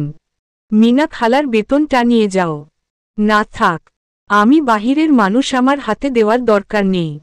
যার টাকা তার হাতেই দিবেন। তুমি কি আমার কোনো কথায় রাগ করলে মেয়ে? মহিলাটি ভীষণ আবেগ নিয়ে বলছিল যেন। মুখে কি সুন্দর মায়াবী হাসি লেগে আছে। পরক্ষণে মুহুর মনে হল আগের দুই বজ্জাত মহিলার শাস্তি স্বরূপ কটু কথা এনাকে শোনানো উচিত হয়নি। ভেতরে ভেতরে ভীষণ লজ্জিত হল মুহু। কি হলো, নাও টাকাটা। হাত বাড়িয়ে টাকাটা হাতে নেয় মুহু। মহিলা পরক্ষণেই বলে, ঘরে এসো। বাহিরে দাঁড়িয়ে থাকবে? অন্যদিন আন্টি। আচ্ছা, মিনার সাথে আবার এসো কোনো একদিন। মিনা খালা ফেরার আগেই রান্না বান্না সেরে রেখেছে মুহতাসনিম। দুপুর নাগাদ ফিরেছে মিনা বেগম। ক্লান্ত মুখেও হাসি ফুটে আছে। তার মানে কোনো ভালো খবর হবে বেশ বুঝতে পারছে মুহতাসনিম। খালা, তুমি কি টিউশনি পেয়েছ? হ, 3টা পাইছি। একটা ক্লাস 3 আরেকটা 5 আর একটা 2 ক্লাসের। পারবি না পড়াইতে? পারবো খালা। কালকে থেকেই যাইতে কইছে। মুহুর খুশি যেন দ্বিগুণ হলে গেল। আসতে না আসতেই কেমন কাজের জোগাড় হয়ে গেল। ওই বাসায় গেছিলি? মুহূর্তেই মুখখানা ভার হয়ে যায় মুহতাসনিমের।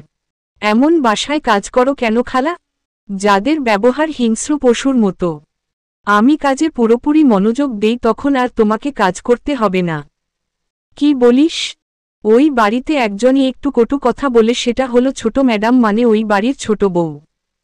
তবে বড়টা একটু ভালো, সবসময় রাগ দেখায় না। কিন্তু ওই বাড়ির মাইয়াটা অনেক ভালো। কি যে অমায়িক ব্যবহার। মাঝে মাঝে আমার কত কাজেও তো সাহায্য করে। আমি তারে নবনী আপা ডাকি।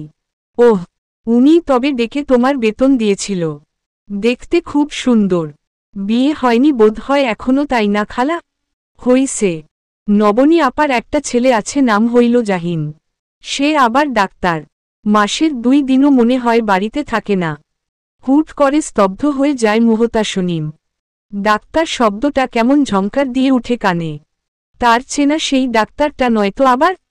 মনে মনে আবেগে কেমন আপ্লুত হয়ে উঠে মুহতাসনিম। পরক্ষণে মনে হয়, দূর, ডাক্তার কি ওই লোকটা একা নাকি? কত শত ডাক্তার আছে।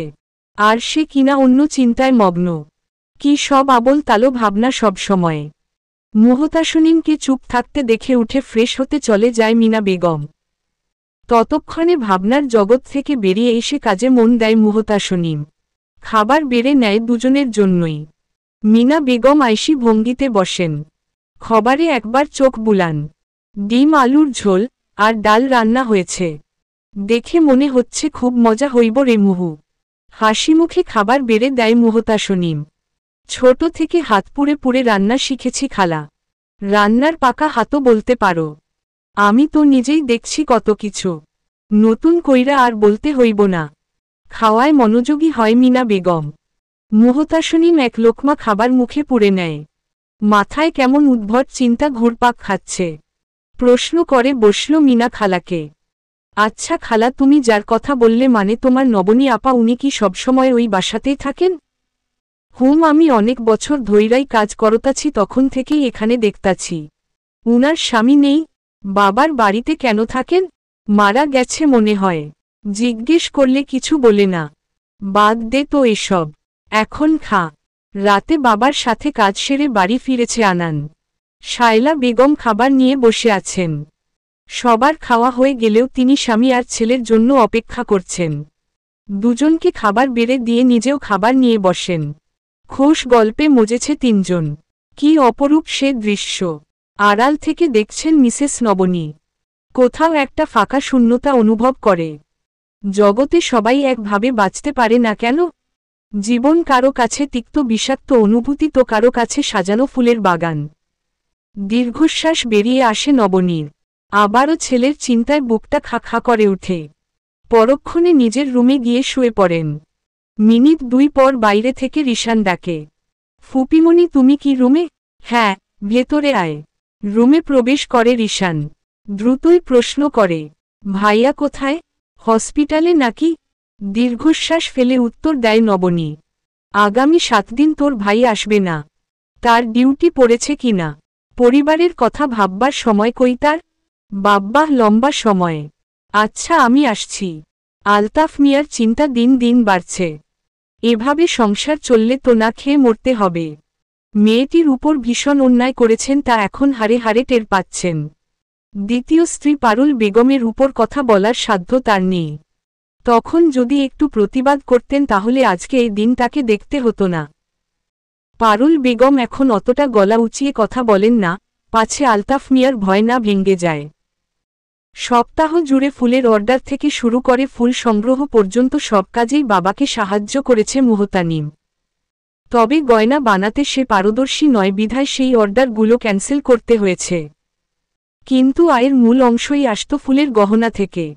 সন্ধ্যায় ফোনকলে ঘুম ভাঙ্গে মুহতানিমের। সারাদিন এর কাজ শেষে শরীর একদম ক্লান্তিতে ভর করে যেন। আগে কাজের বোঝা একদম ছিল না বললেই চলে। ফোনের অপর পাশ থেকে বোনের কণ্ঠস্বর পেয়ে মন ভালো হয়ে যায় মুহতানিমের।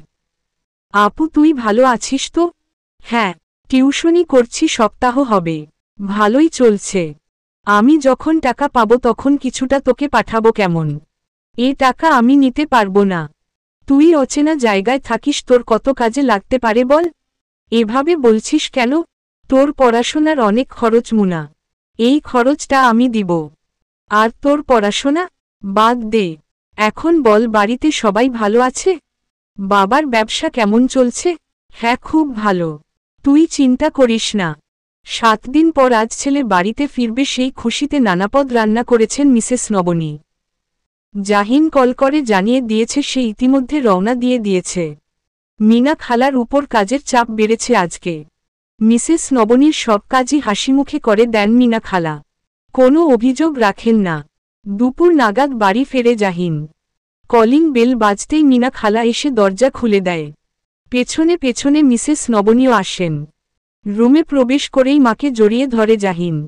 কান্না কণ্ঠে বলে নবনী, তোর শরীর ঠিক আছে তো বাবা? তোমাকে কতদিন বলবো তোমার ডক্টর ছেলে থাকতে কিসের চিন্তা বলো তো? তবে মায়ের চেয়ে বড় ডক্টর, টিচার কেউ হতে পারে না। এবার মায়ের ট্রিটমেন্ট পেয়ে পুরোপুরি সুস্থ সবল হয়ে যাব। আতঙ্কিত কণ্ঠে বলেন মিসেস নবনী। তার মানে তুই অসুস্থ? একদমই না। এটা তো কথার কথা বললাম তোমায়। রেহানা বেগম এগিয়ে আসতে আসতে বললেন, ছেলেটা এত দূর থাইকা জার্নি কইরা আসছে, ফ্রেশ হইতে দে আগে। এই তো নানুমণি, আমি এক্ষুনি ফ্রেশ হয়ে আসছি। তপ্ত রোদ চারিপাশে। রোদ্দুরে খা খা করছে যেন। কপাল চুইয়ে ঘাম এসে ঠাঁই নিয়েছে থুতনিতে। দাঁড়িয়ে এক গ্লাস লেবুর শরবত খেয়ে নিচ্ছে মুহতাসনিম। এরপর আরও একটা টিউশনি আছে। ক্ষুধায় পেট চোচা করছে। হাতে সময় নেই বেশি, এক্ষুনি না গেলে লেট হয়ে যাবে যে।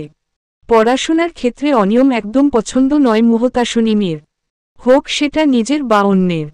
দুপুর গড়িয়ে বিকেল। খাওয়া শেষে বিশ্রাম নেয় জাহিন। পরক্ষণে মনে পড়ে তাকে টুকিটাকি কিছু শপিং করতে হবে।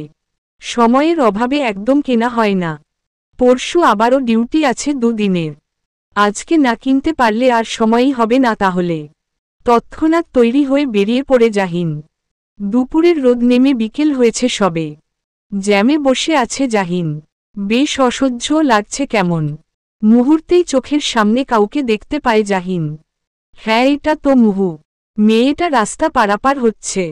তড়িঘড়ি করে গাড়ির গ্লাস নামিয়ে বেশ জোরেই ডেকে বসে, মুহু।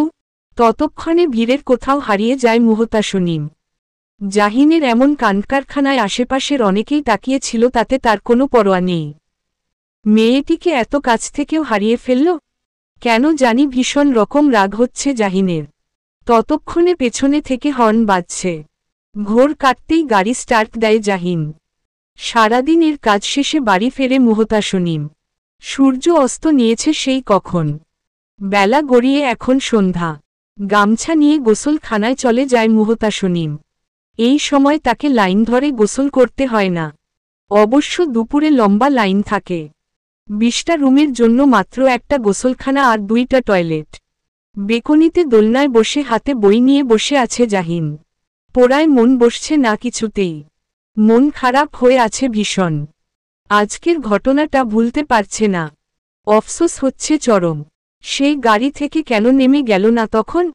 আরেকটু জোরে কি ডাকা যেত না? ভাইয়া কি করো? রিশানের ডাকে ঘোর কাটে জাহিনের। হ্যাঁ বল, আমি সামনের মাসেই জাপান চলে যাচ্ছি ভাইয়া। বাবা সব ব্যবস্থা করে ফেলেছে। হ্যাঁ শুনেছি। খাওয়ার সময় মামি বলেছে গ্রাজুয়েশনটা কমপ্লিট করে আসবো একবারে। সেটাই ভালো হবে। ভাইয়া তোমাকে কেমন আপসেট লাগছে? না তেমন কিছুই নয়, কাজের চাপে হয়তো এমন লাগছে। বুঝলে ভাইয়া, ভাবছি জাপান গিয়ে একটা জাপানিজ মেয়ে বিয়ে করে নিব, তারপর ইনমিসির মতো মিক্সিং কোয়ালিটির বাচ্চার জন্ম দিব। রিশানের কথায় শব্দ করে হাসে জাহিন। রিশান পারেও বটে। কি উদ্ভট চিন্তাধারা। হুট করে রিশান বলে, জানো ভাইয়া, আনানের আন্টির বিয়েতে যে ফুলওয়ালিকে দেখেছি সে মেয়েটা আমাদের বাসায় এসেছিল। জাহিন অনেকটা বুঝেও না বোঝার ভঙ্গিতে বলে, কোন ফুলওয়ালি? আরে 2টা মেয়ে এসেছিল না আলেয়া আন্টির বিয়েতে? মনে করে দেখো। জাহিন পুনরায় বইয়ে চোখ নিবন্ধ করে ব্যস্ত ভঙ্গিতে বলে, হ্যাঁ মনে পড়েছে। তা কেন এসেছিল? বাড়িতে কারো বিয়ে নাকি? ঠোঁট উল্টে অবুঝের মতো জবাব দিল রিশান। তা তো বলতে পারবো না। আচ্ছা আমি এখন আসি ভাইয়া। রিশানকে পিছু ডাকতে গিয়েও থেমে গেল জাহিন। কোথাও একটা আস্ততা ভর করে। তবে একটা ভয়ানক রহস্য চেপে বসে যেন মাথায়। মেয়েটা তার বাড়ি কেন এসেছিল? অন্য কোনো কারণে, নাকি মেয়েটা ফলো করছে জাহিনকে? 7-5 ভাবনা ঘুরতে থাকে মাথায়। হুট করে কাউকে এই বিষয়ে জানানো উচিত হবে না। জাহিন সিদ্ধান্ত নেয় কালকে সে পূর্বের জায়গায় গিয়ে দাঁড়িয়ে থাকবে। পাছে মেয়েটার দেখা পেয়ে যায়। সকাল থেকে মিনা খালার কোমরটা ধরেছে বেশ। বিছানা ছেড়ে উঠতেও যেন কষ্ট হচ্ছে ভীষণ। মুহতাসনীন তৈরি হচ্ছে তার কাজে যাওয়ার জন্য। ইতিমধ্যে খালাকে গরম পানির সেক দিয়ে গেছে, তবুও ব্যথা নামছে না। খালা তোমার বয়স হচ্ছে, এত কাজের ভার নিও না। দেখলে শরীরের কি অবস্থা করেছ। কিছু করার নাই রে মুহু, আজকে আমারে কাজে যাইতেই হইব। মুহূর্তেই রাগে কপাল কুঁচকে আসে মুহতাসনীমের। একে তো খালা উঠতে পারছে না, তার উপর আবার কাজের কথা বলছে। সত্যি ও বাড়ির মানুষগুলোকে মানুষ মনে হয় না মুহুর। মানুষের কষ্ট এরা বুঝতে চায় না। দরকার নেই খালা কাজ করার। শরীরের অবস্থা দেখেছ তোমার? এটা বললে হইব না।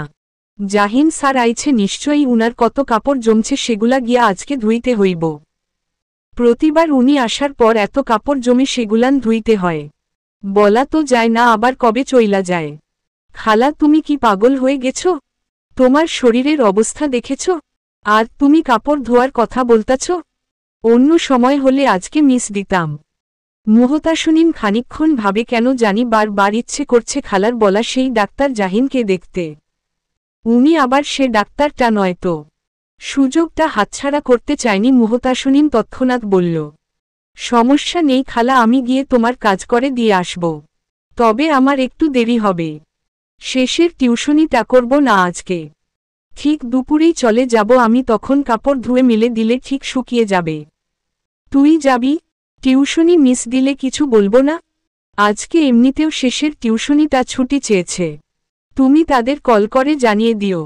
আমি গেলাম, আমার দেরি হয়ে যাচ্ছে। বলেই কাঁধে ব্যাগ জড়িয়ে বেরিয়ে পড়ে মুহতাসনীম। দুপুরে সবার সাথে খেতে বসেছে জাহিন। জাফর সাহেব খাওয়ার মাঝে বললেন, তুই কিন্তু আমার ব্যবসাটাও দেখতে পারিস জাহিন। তুই আর আনান মিলে দিব্যি সামলে নিতে পারবি। মুখে সবে এক লোকমা পুড়েছে জাহিন। কোনোরকম চিবিয়ে উত্তর দেয়, আমি ভেবে দেখব মামা। তোমার প্রস্তাবটা আমার কাছে উত্তম লেগেছে। রেহানা বেগম পাশ থেকে বলেন, এতই যখন উত্তম লাগছে তাইলে ব্যবসাটাই দেখ না। এসব ডাক্তারগিরি কইরা কি হইব? রীতা বেগম বলেন, আমার রিশান তো জাপান তার বাবার কাছে চলে যাচ্ছে, তুমি চাইলে বিদেশেও যেতে পারো জাহিন। জাহিনের ঠোঁটের কোণে মৃদু হাসি। পরক্ষণে বলে, আমি সামান্য 7 দিনের ডিউটিতে গেলেই আমার মায়ের অবস্থা কি হয় দেখি তো মামি। সেখানে আমি যদি দূর প্রবাসে চলে যাই তাহলে আমার মাকে বাঁচানো যাবে বলে তোমার মনে হয়? রেহানা বেগম আবারও বলেন, তোর মারে সাথে কইরা নিয়াই যা, তোর ছোট মামা সব ব্যবস্থা করব। জাহিন খাওয়ার মাঝে ঘড়ি দেখে নেয়, তাকে এক্ষুনি বের হতে হবে, নয়তো মুহুকে আজকেও দেখতে পাবে না। মিসেস নবনী চুপচাপ সবার কথা শোনেন। ছেলের মর্জি তিনি ভালো করেই জানেন। জাহিন এক কথার ছেলে, সে যখন বলেছে সে তার ডাক্তারি নিয়েই থাকবে তখন সে এটা নিয়েই থাকবে। পুরো বাবার স্বভাব পেয়েছে ছেলেটা, কথা কাজ তেমনই যেন। মিসেস নবনীর ভয় হয় পাছে যদি সত্যি বাবার মতো হয় ছেলেটা। পরমুহূর্তে বাকি খাবার আর গলা দিয়ে নামে না। হঠাৎ জাহিন বলে, আমার কাজ আছে মামনি, আমি একটু বের হব, ঘণ্টা খানেকের মধ্যেই এসে যাব। হুম। বাকি আর দেরি না করে বেরিয়ে যায় জাহিন। দুপুরের ভ্যাপসা গরম, আজকে একটু তাড়াতাড়ি বেরিয়ে পড়েছে মুহতাসনিম। গন্তব্যস্থান মিনা খালার কাজের সেখানে। রিকশায় জ্যামে বসে আছে মিনিট 10। বিরক্তিকর পরিস্থিতি। অবশেষে কাঙ্ক্ষিত ঠিকানায় চলে আসে মুহতাসনিম। দরজা খুলে দেয় নবনী, হাসি মুখ নিয়ে বলে, মিনা নাকি অসুস্থ তাই তোমাকে পাঠাবে বলল। এসো ঘরে এসো। চুপচাপ হাসি বিনিময় করে ঘরে প্রবেশ করে মুহতাসনিম। কি বিশাল বাড়ি, বাইরে থেকে ভেতরটা আরও জাঁকজমকপূর্ণ যেন। এক একটা রুম বিশাল আকারের, দামি সব আসবাবপত্র পূর্ণ রুম। খানিকটা ভীতস্ত মুহতাসনিম। নবনী পাশে সোফায় বসতে বলে মুহুকে। পাল্টা মৃদু হেসে বলে, মুহু, কাজটা সেরে নেই আগে, এমনিতে অনেক দেরি হয়ে গেছে। তুমি অতিথির মতোই আমাদের কাছে, তোমাকে দিয়ে কাজ করানোটা আমার কাছে বড্ড বেমানান লাগছে। তুমি বসো, আমি চা নিয়ে আসছি। চা লাগবে না আন্টি, আপনি শুধু বলুন কি করতে হবে। খালা বলেছিল কাপড় কাচার কথা। মুহতাসনিম বারংবার চারিদিকে তাকাচ্ছে, কোথায় সেই ডাক্তার জাহিন? আদৌ তার দেখা পাবে তো আজ? বুকের ভেতর এক অজানা ভয় কাজ করছে। লজ্জকর মুখে উত্তর দেয় নবনী, আসলে ছেলে আমার একদম সময় পায় না। ডিউটি শেষে বাসায় আসার পর এত এত কাপড় জমে যায়। সমস্যা নেই, আমি সেগুলো লন্ড্রিতে দিয়ে দিব, তোমায় কাচতে হবে না। মুহু যেন ছাড়বার পাত্রী নয়। আজকে সে ডাক্তার জাহিনকে একবার সচক্ষে দেখেই যাবে। খুব কষ্টে সুযোগ বের করে এসেছে, এখন চলে গেলে তো তীরে এসে তরি ডোবার মতো হয়ে যাবে। নিশ্চয়ই লোকটা তার রুমে হবে। আন্টি, আমি যখন এসেছি তাহলে আমি কাপড় কেচে দিয়েই যাব। আপনি লজ্জা পাচ্ছেন কেন? মানুষ কি ঘরের কাজ করে না? তাছাড়া এসব কাজ আমি খুব ভালোই জানি। চলুন তো, শেষে রোদ না পড়ে যায়। তুমি খুব মিষ্টি মেয়ে, তোমাকে দিয়ে সত্যিই কাজ করাতে ইচ্ছে করছে মেয়ে। চলো আমার ছেলের রুমটা দেখিয়ে দেই তোমায়। উত্তর দিকে হাঁটা দিলেন নবনী। আশ্চর্যজনকভাবে এক পাও নাড়াতে পারছে না মুহু। বুকের ভেতর কেমন টিপটিপ করছে। আচ্ছা, ও যদি আজ বালা জোড়া চায় তবে কি ডাক্তার তাকে ফিরিয়ে দিবে? পরক্ষণে ভাবে দূর কে নাকে আর মুহু কিনা ওই ডাক্তার ভেবে বসে আছে। তৎক্ষণাৎ দৌড়ে নবনীর পিছু পিছু যায়।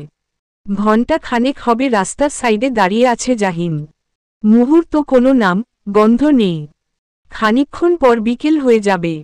আর কতক্ষণ এভাবে দাঁড়িয়ে থাকবে জাহিন? হাত ঘড়িতে বারংবার চোখ বুলায়। না, ধৈর্য সীমা অতিক্রম করে যাচ্ছে। পরক্ষণে গাড়িতে উঠে স্টার্ট দেয় জাহিন। রুমের এক কোণে কাপড়ের স্তূপ জমা, প্রায় 10-12খানা কাপড় হবে। শুকনো ঢোক গিলে নেয় মুহু।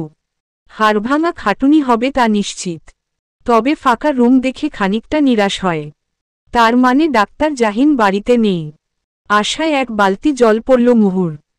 কাঁধের ব্যাগটা খাটের কোণে রেখে কাপড়গুলো নিয়ে ওয়াশরুম চলে যায় মুহতাসনিম। নবনী বলে, কিছু লাগলে আমাকে ডেকো, আমি চা বসাই গিয়ে। কৃত্রিম হাসি ঝুলিয়ে জবাব দেয় মুহতাসনিম। ঠিক আছে। গাদা গাদা কাপড় ভিজাচ্ছে মুহতাসনিম আর রাগে বিড়বিড় করছে। শরীরটা ক্লান্তও লাগছে বেশ। সবে 2টা কাপড় কেচে শেষ করেছে। মন খারাপ নিয়ে রুমে প্রবেশ করে জাহিন। আজকেও মুহুর সাথে দেখা হলো না। মেয়েটাকে কি আদৌ খুঁজে পাবে জাহিন? পরমুহূর্তে পকেট থেকে বালা জোড়া বের করে। স্থির দৃষ্টিতে তাকিয়ে থাকে কিছুক্ষণ। মুহুকে বেশ অদ্ভুত লেগেছে জাহিনের। মেয়েটা কেন সেদিন বাসায় এসেছিল তার কারণ খুঁজে পেতেই হবে। ওয়াশরুম থেকে শব্দ আসছে। খেয়াল হতেই খাটে ব্যাগ দেখতে পায় জাহিন। ভ্রু কুচকে হাতে নেয় সেটা। তারপর এক পা দু পা করে ওয়াশরুমের দিকে এগোয়। জাহিনের ওয়াশরুমে আসার কথা না কারো। তবে কি এখানে? দরজাটা খোলাই দেখা যাচ্ছে। সাদা কালো মিশেল থ্রিপিস পরিহিতা একটি মেয়ে লক্ষ্য করা যাচ্ছে। কৌতূহল বাড়ে জাহিনের। তৎক্ষণাৎ জিজ্ঞেস করে, কে ওখানে? মুহূর্তেই ফিরে তাকায় মুহতাসনিম।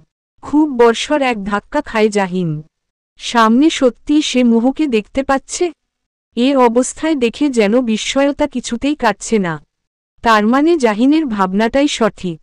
মেয়েটা ঠিক ফলো করছিল জাহিনকে। তাহলে বালা জোড়া রেখে যাওয়ার নাটক করার কি দরকার ছিল? যদি ধরা খায় তাহলে ঠিক এই বালা জোড়ার বাহানা দিয়ে পার পেয়ে যাওয়ার ধান্ধা। মুহতাসনিম হতবিহ্বল হয়ে তাকিয়ে আছে। ভাবনার রেশ কাটতে চাইছে না যেন। তার মানে ডাক্তার জাহিন আর কেউ না, তার পরিচিত সেই লোকটাই। মুহতাসনিম ঠিক জানত তার সাথে আবার কখনো না কখনো দেখা হবে। মুহতাসনিমের হাতে জাহিনের ভেজা টি শার্ট। খানিকটা শরীর ভিজে গেছে মুহুর। গায়ে উড়োনা বাঁধা। বড় বড় চোখগুলো দিয়ে ড্যাব করে তাকিয়ে আছে। আপনি এখানে? জাহিনের কথায় ঘোর কাটে মুহতাসনিমের। কি দিয়ে বলা শুরু করবে? তবে আনন্দে ভেতরে ভেতরে কাঁপন দেওয়ার মতো অনুভূত। ঠোঁট কাঁপছে কেমন। কিছু বলতে চায় মুহতাসনিম। তক্ষুনি রুমে আসে মিসেস নবনী। জাহিনকে দেখে বলে, কিরে তুই কখন এলি বাবা? সামনে থাকা মুহতাসনিমকে কেন জানি সহ্য হচ্ছে না জাহিনের। কপালে রাগের ভাঁজ ফেলে জবাব দেয় জাহিন, তার আগে বলো যাকে, তাকে আমার রুমে এলাও করো কেন? আমি না থাকা শর্তে আমার রুমে কোনো বাইরের মানুষ এলাও করবে না মামনি। জাহিনের কথাগুলো এক মুহূর্তের জন্য ভেতরটা দুমড়ে মুচড়ে ভেঙে দিল মুহুর। এত ঝাঝাল ভাবে বলার কি আছে? মুহুর আত্মসম্মানে আঘাত লেগেছে কথাটা। গরিব মানুষরা কি মানুষ নয়? জাহিনের কথায় স্পষ্ট রাগ ছিল। মুহু কি কোনো অন্যায় করেছে? তবে জাহিনের এই কাঠিন্যে রূপের মানে কি? নাকি সেদিন না বলে হসপিটাল থেকে চলে আসায় জাহিন এমন আচরণ করছে? ছেলের রাগ দেখে আন্দাজ করতে পারেন নবনী, ছেলে তার রুমে অপরিচিত মেয়ে দেখে বেশ চটেছে। তবে কটাক্ষ করে কথাটা জাহিনের থেকে আশা করেনি মিসেস নবনী। তার জানা মতে সে ছেলেকে এমন শিক্ষা দেননি। মিনা খালার সাথেও তো তার কি অমায়িক ব্যবহার। জাহিন, তুমি মুহতাসনিম এর সাথে এভাবে কথা বলছো কেন? বাইরের মানুষ আমার পারমিশন ছাড়া আমার রুমে আসুক সেটা আমার ভালো লাগে না মামনি। মুহতাসনিম এর কাপড় ধোয়া তখন প্রায় শেষের দিকে। কাপড়গুলো বালতিতে নেওয়ার সময় মা, ছেলের কথা খুব ভালো করেই কর্ণকুহুরে প্রবেশ করছিল। আর কিছুটা সময় এখানে থাকলে যে চোখের পানি বাঁধ মানবে না। কোনোরকম কাপড়ের বালতি নিয়ে বেরিয়ে যায় মুহতাসনিম। নবনী পিছু ডাকতেই মুহু বলে, আমি ছাদে কাপড় মেলে দিয়ে যাচ্ছি আন্টি। আর দুঃখিত, আমি আপনার ছেলের পারমিশন ছাড়া উনার রুমে প্রবেশ করেছি। বলবেন আমায় ক্ষমা করে দিতে।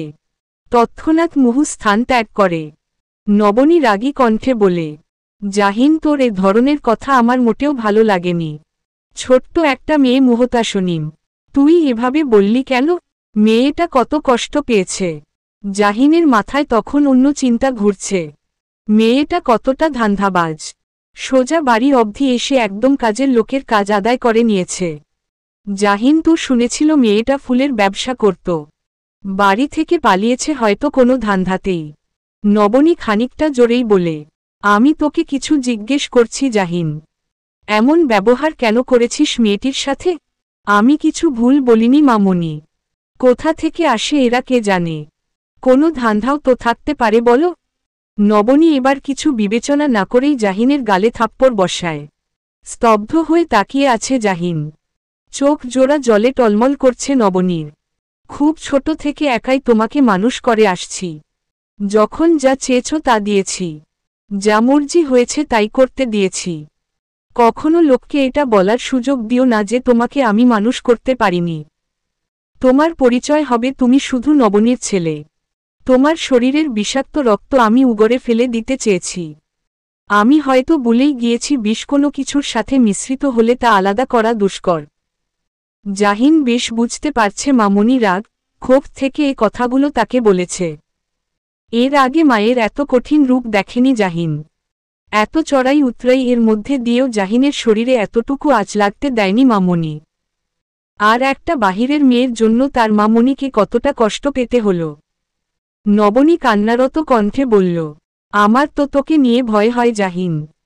তোর জীবনে যে মেয়ে আসবে তার জীবনটাও ঠিক তুই নরক বানিয়ে দিবি। মানুষের জীবনের কোনো মূল্য নেই তোদের কাছে। আমার তো এখন মনে হচ্ছে তোকে তোর বাবা আর দাদুমণির কাছে রেখে আসাই উচিত ছিল। আমি কি আবারও ভুলের পথে পা বাড়ালাম জাহিন? মামনির কথাগুলো আজ সত্যি অন্তরের ভিতর নাড়িয়ে দিয়েছে জাহিনের। মামনি এতটা কষ্ট পাবে জানলে সে কখনোই এসব বলতো না। তবে নিজেকে ভুলও মনে হচ্ছে না জাহিনের। অস্ফুট স্বরে বলে জাহিন, মামনি আমি তো শুধু ওই মেয়েটাকে বলেছি। এতে তুমি এমন রিয়েক্ট করছো কেন? জগতের সবাই ভালো হয় না মামনি, সেটা বুঝতে হবে।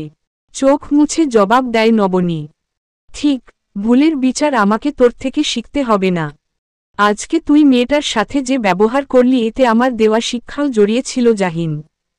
মামনি তুমি ভুল বুঝছো আমাকে। রাস্তার যে কেউ এলেই তাকে কাজ দিতে হবে? মুহতাসনীন কোনো রাস্তার মেয়ে নয় জাহিন। মিনার ভাগ্নি। সকাল থেকে অসুস্থ মিনা, তাই বাধ্য হয়ে এই মেয়েটাকে পাঠিয়েছে। শুধু তোর কাপড় কাচার জন্য মেয়েটা টিউশনি থেকে সোজা এখানে চলে এসেছে। তোদের মতো কোনো নামকরা ডাক্তার নয় ওরা, তবে খেটে খাওয়া মানুষ। ওদেরও মানসম্মান আছে। বলেই রুম থেকে বেরিয়ে যায় নবনী। ছাদে গিয়েও মুহতাসনীম এর দেখা পায় না নবনী। নিচে আনানের মাকে জিজ্ঞেস করতেই বলল মুহতাসনীম খানিকক্ষণ আগে চলে গেছে, যাওয়ার আগে বলে গেছে যেন নবনীকে জানিয়ে দেয়। মেয়েটির জন্য ভীষণ মায়া হচ্ছে নবনীর, খালি মুখেই চলে গেল মেয়েটা। মামনির বলা শেষ কথাগুলো কানে বাজছে জাহিনের। মুহু কাজ করতে আসেনি এখানে? মিনা আন্টির পরিচিতা? এ কথাটা মামনি তাকে আগে বললেই হতো। অবশ্য জাহিন তো বলার সুযোগও দেয়নি। নিজেকে এখন চরম লেভেলের অপদার্থ মনে হচ্ছে জাহিনের। মুহুও নিশ্চয়ই জানত না এটা জাহিনের বাসা। আদৌ কি মুহুর সামনাসামনি দাঁড়াতে পারবে জাহিন? রাগের বশে তো মেয়েটার সামনে নিজের ইমেজ নষ্ট করেছেই, তার উপর মামনি কেউ কষ্ট দিয়েছে। অবশ্যই একবার মুহুকে সরি বলতেই হবে। শীত পরক্ষণে পকেট থেকে মুহুর বালা জোড়া বের করে জাহিন। কিছুক্ষণ তাকিয়ে থাকে সেটার দিকে। ঘরে ফেরার পর থেকে মন খারাপ মুহতাসনীমের। মিনা খালা অবশ্য খেয়াল করলেও জিজ্ঞেস করেনি। রাতে যখন মুহতাসনীম জানায় সে খাবে না তখন আর চুপ থাকতে পারলেন না মিনা খালা। কি হইছে রে মুহু? আসার পর থাইকা কেমন চুপ কইরা আছস? কিছু বলছে কেউ?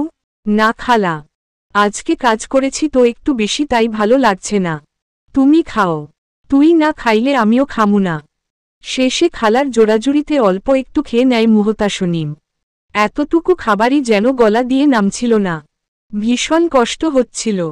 জাহিন এমন বিচ্ছিরি মানসিকতার একটা লোক তা ঘুণাক্ষরে বুঝতে পারেনি মুহু। আসলে মানুষ দূর থেকেই সুন্দর। যত কাছে আসবে ততই রূপ উন্মোচিত হবে। সবাই সুন্দর হয় না। মুহতাসনীম হয়তো ভুলেই গিয়েছিল জগতে ভালো মানুষের বড্ড অভাব।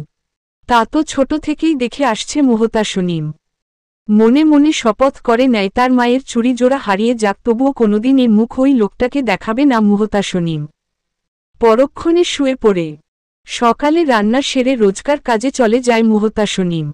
ঘর গুছিয়ে নিজের কাজের জন্য তৈরি হয় মিনা বেগম। পরমুহূর্তে বাইরে থেকে কেউ ডেকে উঠে। বাইরে আসতেই মিনা বেগম দেখেন জাহিন দাঁড়িয়ে আছে। স্যার আপনি? কোনো দরকার? আসলে আজকে কাজে যাইতে একটু দেরি হইয়া গেছে। মিনা বেগমের মুখে অপরাধবোধ স্পষ্ট। জাহিন অভয় দিয়ে বলে, তেমন কিছু না মিনা আন্টি, আমি আসলে মুহুর সাথে দেখা করতে এসেছিলাম। একটু ডেকে দিবেন ওকে। জাহিনের মুখে মুহতাসনীমের নাম শুনে বেশ চমকে যায় মিনা বেগম। চমকিত ভাবটা লুকিয়ে বলে, মুহু তো বাড়িতে নাই, টিউশনিতে গেছে। জাহিন কিছু একটা ভেবে বলে, ঠিকানাটা দিন আন্টি। বিনাবাদকে ঠিকানা দিয়ে দেয় মিনা বেগম। মুহতাসনীম যে বাড়িতে পড়াতে যায় তার ঠিক বাইরে একটা টং দোকানে বসে আছে জাহিন। হাত ঘড়ি দেখছে বারংবার। প্রায় ঘন্টার উপরে বসে আছে, তবুও মুহতাসনিমের দেখা নেই। ইতিমধ্যে 4 কাপ চা শেষ করে নিয়েছে। জাহিন সাধারণত টং দোকানে বসে এভাবে চা খায় না। মুহূর্তেই দেখে সামনে বাড়ির গেট থেকে মুহতাসনিম বেরিয়ে আসছে। তৎক্ষণাৎ উঠে সেদিকে এগোয় জাহিন। ভেতরে ভেতরে বেশ অস্বস্তি লাগছে। দাঁড়িয়ে রিকশা ডাকছে মুহতাসনিম। কোথা থেকে জাহিন এসে উদয় হয়। থমকে দাঁড়িয়ে থাকে মুহতাসনিম। অনেকটা অবাকই হয়েছে। ভাবছে লোকটা এখানে কি করে এলো। এখন নিশ্চয়ই মুহুর মায়ের বালাজোড়া ফিরিয়ে দিবে আর এক গাদা অপমানজনক কথা শুনিয়ে দিবে। ততক্ষণে রিকশা এসে দাঁড়িয়েছে। মুহতাসনিম উঠার জন্য উদ্যত হতেই জাহিন রিকশাওয়ালার উদ্দেশ্য বলল, মামা আপনি আসুন, কেউ যাবে না এখন। বেলা গড়াচ্ছে দুপুরের দিকে। বিষণ্ণ মুখ নিয়ে তপ্ত রোদে দাঁড়িয়ে আছে মুহতাসনিম। জাহিনের কথা এই মুহূর্তে তার কেমন প্রতিক্রিয়া করা উচিত তা যেন মস্তিষ্ক জানান দিচ্ছে না। অনুভূতি শূন্য লাগছে চারিপাশটা। গরম পড়েছে বেশ, কপালে বিন্দু বিন্দু ঘাম জড়িয়ে মুহতাসনিমের। ক্লান্ত চোখ দুটি নিয়ে একবার সামনে তাকায়, সামনে মুখে কিঞ্চিত হাসি নিয়ে দাঁড়িয়ে আছে জাহিন। মুহু আপনার সাথে একটু কথা ছিল। মুহূর্তেই রাগ তেতিয়ে উঠে মুহতাসনিমের। লোকটা দিব্যি তাকে কালকে অত অপমান করল, আজকে নিশ্চয়ই আরও কয়টা কথা শুনিয়ে দিবে। আর একটা কথাও বলার সুযোগ দিবে না মুহতাসনিম। কাঠ কাঠ গলায় মুহতাসনিম বলে, আমি কারো কথা শুনতে বাধ্য নই। অবশ্য এত বড় মাপের মানুষ এত নিচু জাতের কারো সাথে রাস্তায় দাঁড়িয়ে কথা বলবে, বিষয়টা খুবই বেমানান দেখায় মি। জাহিন সাহেব। কথাগুলো শুনে নিজের কাছে নিজেকে বড্ড ছোট লাগছে জাহিনের। তার তো এমন কথাগুলোই শোনার প্রাপ্য ছিল। মেয়েটাকে খুবই বিষণ্ণ লাগছে। চোখ দুটো কেমন নিষ্প্রাণ লাগছে। শুকনো ঠোঁট জোড়া কথা বলার সময় কেমন কাঁপছিল। আগে পিছে আর কিছু না ভেবে জাহিন বলে, আসলে মুহু আই এম সরি, প্লিজ আমার কথাটা একটু শুনুন। সামনের কাটা চুলগুলো কানের পেছনে গুজে নেয় মুহতাসনিম। শব্দ করে হেসে বলে, অন্যায় তো আমার। বিনা পারমিশনে কারো বেডরুমে চলে গিয়েছিলাম কিনা। কোনো বদ উদ্দেশ্যও তো থাকতে পারে। আমি সত্যি দুঃখিত মি। জাহিন সাহেব, দ্বিতীয়বার আপনার বেডরুম কেন আপনার বাড়ির ছায়াতেও পা রাখব না। আপনি ভুল বুঝছেন। আমার কথাটা শুনুন। আচ্ছা, ভুলটা আমারই ছিল, এখন বোঝাটাও আমারই ভুল। আমার সময় নেই, প্লিজ সাইড দিন আমায়। বলেই হরহর করে হেঁটে চলে গেল মুহতাসনিম। খানিকটা সময় দাঁড়ালে যে চোখের পানি লুকানো দায় হয়ে যেত। মুহতাসনিমের যাওয়ার পথে নিষ্পলক তাকিয়ে আছে জাহিন। হঠাৎ করেই বুকটা কেমন ভার লাগছে। মেয়েটা যে পাহাড় সম অভিমান নিয়ে চলে গেল। জাহিনের কথাটা একটু শুনলে কি বড্ড অন্যায় হয়ে যেত মেয়েটার। পরক্ষণে হাত ঘড়িতে চোখ বুলিয়ে নেয় জাহিন। সময় যে তারও সংকীর্ণ, এক্ষুনি তাকে কর্মস্থলে যেতে হবে। পরের টিউশনিটা মনোযোগ দিয়ে পড়াতে পারল না মুহতাসনিম। মনটা অজানা কোনো কারণে বড্ড খারাপ হয়ে আছে। আজকে 20 মিনিট আগেই ছুটি দিয়ে চলে গেল মুহতাসনিম। মিনা খালার কাজের মাঝে একবার আসেন মিসেস নবনী। মুখখানা তার বিষণ্ণ হয়ে আছে। নিজের মাঝে হাজার জোরতা। তারপরও জিজ্ঞেস করে বসল মিনাকে, মিনা আপা, তোমার শরীরটা এখন কেমন? আলহামদুলিল্লাহ ভালো আছে, আমতা আমতা করে বলে নবনী। কালকে মুহতাসনিম কিছু বলেছে তোমায়? কাজের মাঝে থমকে যায় মিনা বেগম। তার মনটা কালকে থেকেই খচখচ করছিল। মুহতাসনিমকে কতবার জিজ্ঞেস করার পরও তো কিছু বলল না। নিশ্চয়ই কিছু হয়েছে। মনটা ভয় সেধিয়ে গেল মিনার। মেয়েটাকে নিজের ভরসায় রেখে কোনো ভুল করে ফেলল না তো মিনা। শুকনো ঢোক গিলে বলে মিনা, কি বিষয়ে বলতাছেন আপা? কি হইছে? আমার মুহুর কিছু হইছে? মাইয়াটা ভারী চাপা স্বভাবের, কিচ্ছু বলবো না। চমকে যায় নবনী। তার মানে এখনো কিছু বলেনি মুহতাসনিম। কোনোরকম বলে উঠে নবনী, না কি হবে? কালকে কাজ করে গেছে তারই কথা বলছিলাম আর কি। মেয়েটা খুব মিষ্টি, আরেকদিন নিয়ে এসো তো। নবনীর কথায় মন মানল না মিনার। কোথাও খটকা থেকেই গেল। আনমনা হয়ে কাজে মন দিতে চাইল মিনা। পাশেই চা বসিয়েছে নবনী। মিনা এবার বলেই ফেলল, সকালে তো জাহিন সাহেব আমাদের কলোনিতে গেছিল, মুহুরেও খুঁজতাছিল। আপনি কি কিছু জানেন এই ব্যাপারে আপা? মুহূর্তেই মুখ থেকে একরাশ কালো মেঘ কেটে গেল নবনীর। তার মানে জাহিন নিশ্চয়ই মুহতাসনিম এর কাছে ক্ষমা চাইতে গেছে। ছেলেকে তিনি একটু হলেও ভালো শিক্ষা দিয়েছেন। কালকে নিশ্চয়ই কোনো কারণে মন খারাপ ছিল জাহিনের, সে থেকেই মেয়েটার সাথে এমন ব্যবহার করে ফেলেছে। গদগদ খুশি নিয়ে বলল নবনী। মুহতাসনিম এর সাথে কথা হলো জাহিনের? মুহু বাড়িতে ছিল না। পরে কই গেছে জিজ্ঞেস করাই আমি ঠিকানা দিয়ে আসছি। খুব ভালো করেছ মিনা আপা। হঠাৎ জাহিন সাহেব কেন গেল আপা? কাপে চা ঢালতে ঢালতে বলল নবনী। হবে হয়তো কোনো কারণ। ফিরলেই জিজ্ঞেস করে নিবনে জাহিনকে।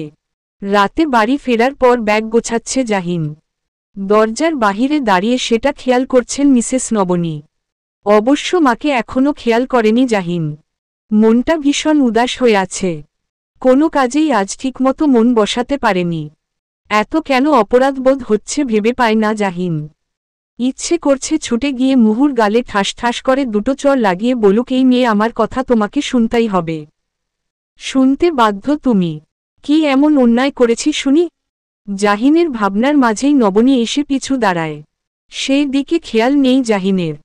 অগোছালো ভাবে ব্যাগ গোছাতে ব্যস্ত জাহিন। ছেলের অন্য মনস্ক ভাবটা চোখ এড়াল না নবনীর। কোথাও যাচ্ছিস বাবা? ঘুরে তাকায় জাহিন। মাকে দেখে খানিকটা চমকে উঠে।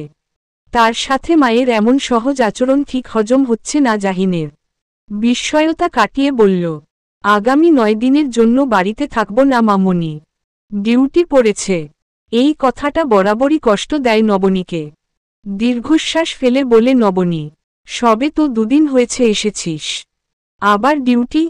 কাজ পড়ে গেলে কি করব মামুনি? তা বেশ, কিন্তু আমাকে আগে বলিসনি কেন তুই সবে 2 দিনের জন্য এসেছিস? আমি নিজেও জানতাম না মামুনি। মাত্রই কল এলো। মাকে মুহূর্তেই ছোট্ট একটা মিথ্যে কথা বলে নিল জাহিন। নয়তো মা ভীষণ কষ্ট পেত। একমাত্র মায়ের কষ্টটা সহ্য হয় না জাহিনের। নবনী এবার কথার অন্য প্রসঙ্গ টানল। তুই কি মুহতাসনিম এর কাছে গিয়েছিলি জাহিন? মামনির কথায় বেশ খানিকটা চমকে যায় জাহিন। অবশ্য মামনির জানবারই কথা, মিনা খালা খবরটা কানে তুলেছে নিশ্চয়ই। হ্যাঁ গিয়েছিলাম। তুই মুহতাসনিম এর কাছে ক্ষমা চাইতে গিয়েছিস সেটা আমি বুঝতে পেরেছি। কিন্তু ক্ষমাটা কেন চাইতে গিয়েছিস? আমি কষ্ট পেয়েছি বলে? নাকি নিজ থেকে অনুতপ্ত হয়ে? মামনি, আমার ভুলটাই স্বীকার করতে গিয়েছিলাম। তা মুহতাসনিম কি বলল? চুপচাপ আবার নিজের কাজে মনোযোগী হয় জাহিন। রাগটা আবারও মাথাচাড়া দিয়ে উঠে। মেয়েটি ক্ষমা করল না তাই তো? রাগ মিশ্রিত মুখ নিয়ে বলল জাহিন। আমার কথাটাই শুনল না মামনি। কি এমন অন্যায় হয়েছে আমার? দুহাত ভাঁজ করে দাঁড়ান নবনী পরক্ষণে বলেন। তাই তো, একটা মেয়েকে যা খুশি তাই বলে অপমান করা এমন কি আর অন্যায় বল? ধপাস করে খাটে বসে পড়ে জাহিন। দুহাত চুলের মাঝে চালিয়ে নিয়ে বলে, আমি আগে থেকেই মুহুকে চিনতাম মামনি। জাহিনের কথায় বেশ খানিকটা চমকে যায় নবনী। ছেলে তার আগেই যদি মুহতাসনিমকে চিনত তবে এমন উঠু ব্যবহার কেন করল? কৌতূহল বাড়ে নবনীর। জাহিন বাজে ব্যবহার এমনি এমনি করেনি। এর পেছনে নিশ্চয়ই কোনো কারণ আছে, তবে খোলাসা করে বল। পাশে থাকা গ্লাস থেকে একটু পানি খেয়ে নেয় জাহিন। পরক্ষণে বলা শুরু করে, মুহতাসনিম এর সাথে হসপিটালে দেখা এবং বালাজোড়ার কথাও বলে জাহিন। কিন্তু তারও আগে সে 2 বার মুহতাসনিমদের বাড়ি অবধি যায়, সে কথাটা মায়ের কাছে গোপন রাখে। সব কথা শুনে নবনী বলে, মেয়েটির তো কোনো অন্যায় দেখছি না। তবে দ্বিতীয়বার তোর সাথে যে ওর দেখা হবে সে বিষয়টা কি করে নিশ্চিত হলো মেয়েটি? এই বিষয়টা অবশ্যই ভাববার। তোর ভাবনাটা তো তবে ভুল নয়। তোর জায়গায় থাকলে যে কেউ এটাই ভেবে নিত। জাহিন চুপ করে আছে, তার ভাবনা অন্য কিছু। মুহতাসনিম জানত জাহিন তার বাড়ি চেনে। ভবিষ্যতে সে মুহতাসনিমকে না পেলেও তার বাড়িতে ঠিক বালাজোড়া পৌঁছে দিত। সে ভরসাতেই মেয়েটি বালাজোড়া রেখে গেছে। সেটা তো আর এই মুহূর্তে মাকে বলতে পারবে না জাহিন। তবে মুহু মেয়েটার যে তীব্র আত্মসম্মান বোধ আছে এতে সন্দেহ নেই জাহিনের। জাহিনকে চুপচাপ দেখে আশ্বাস দেয় নবনী, আমি নিজে কালকে মুহতাসনিম এর কাছে যাব।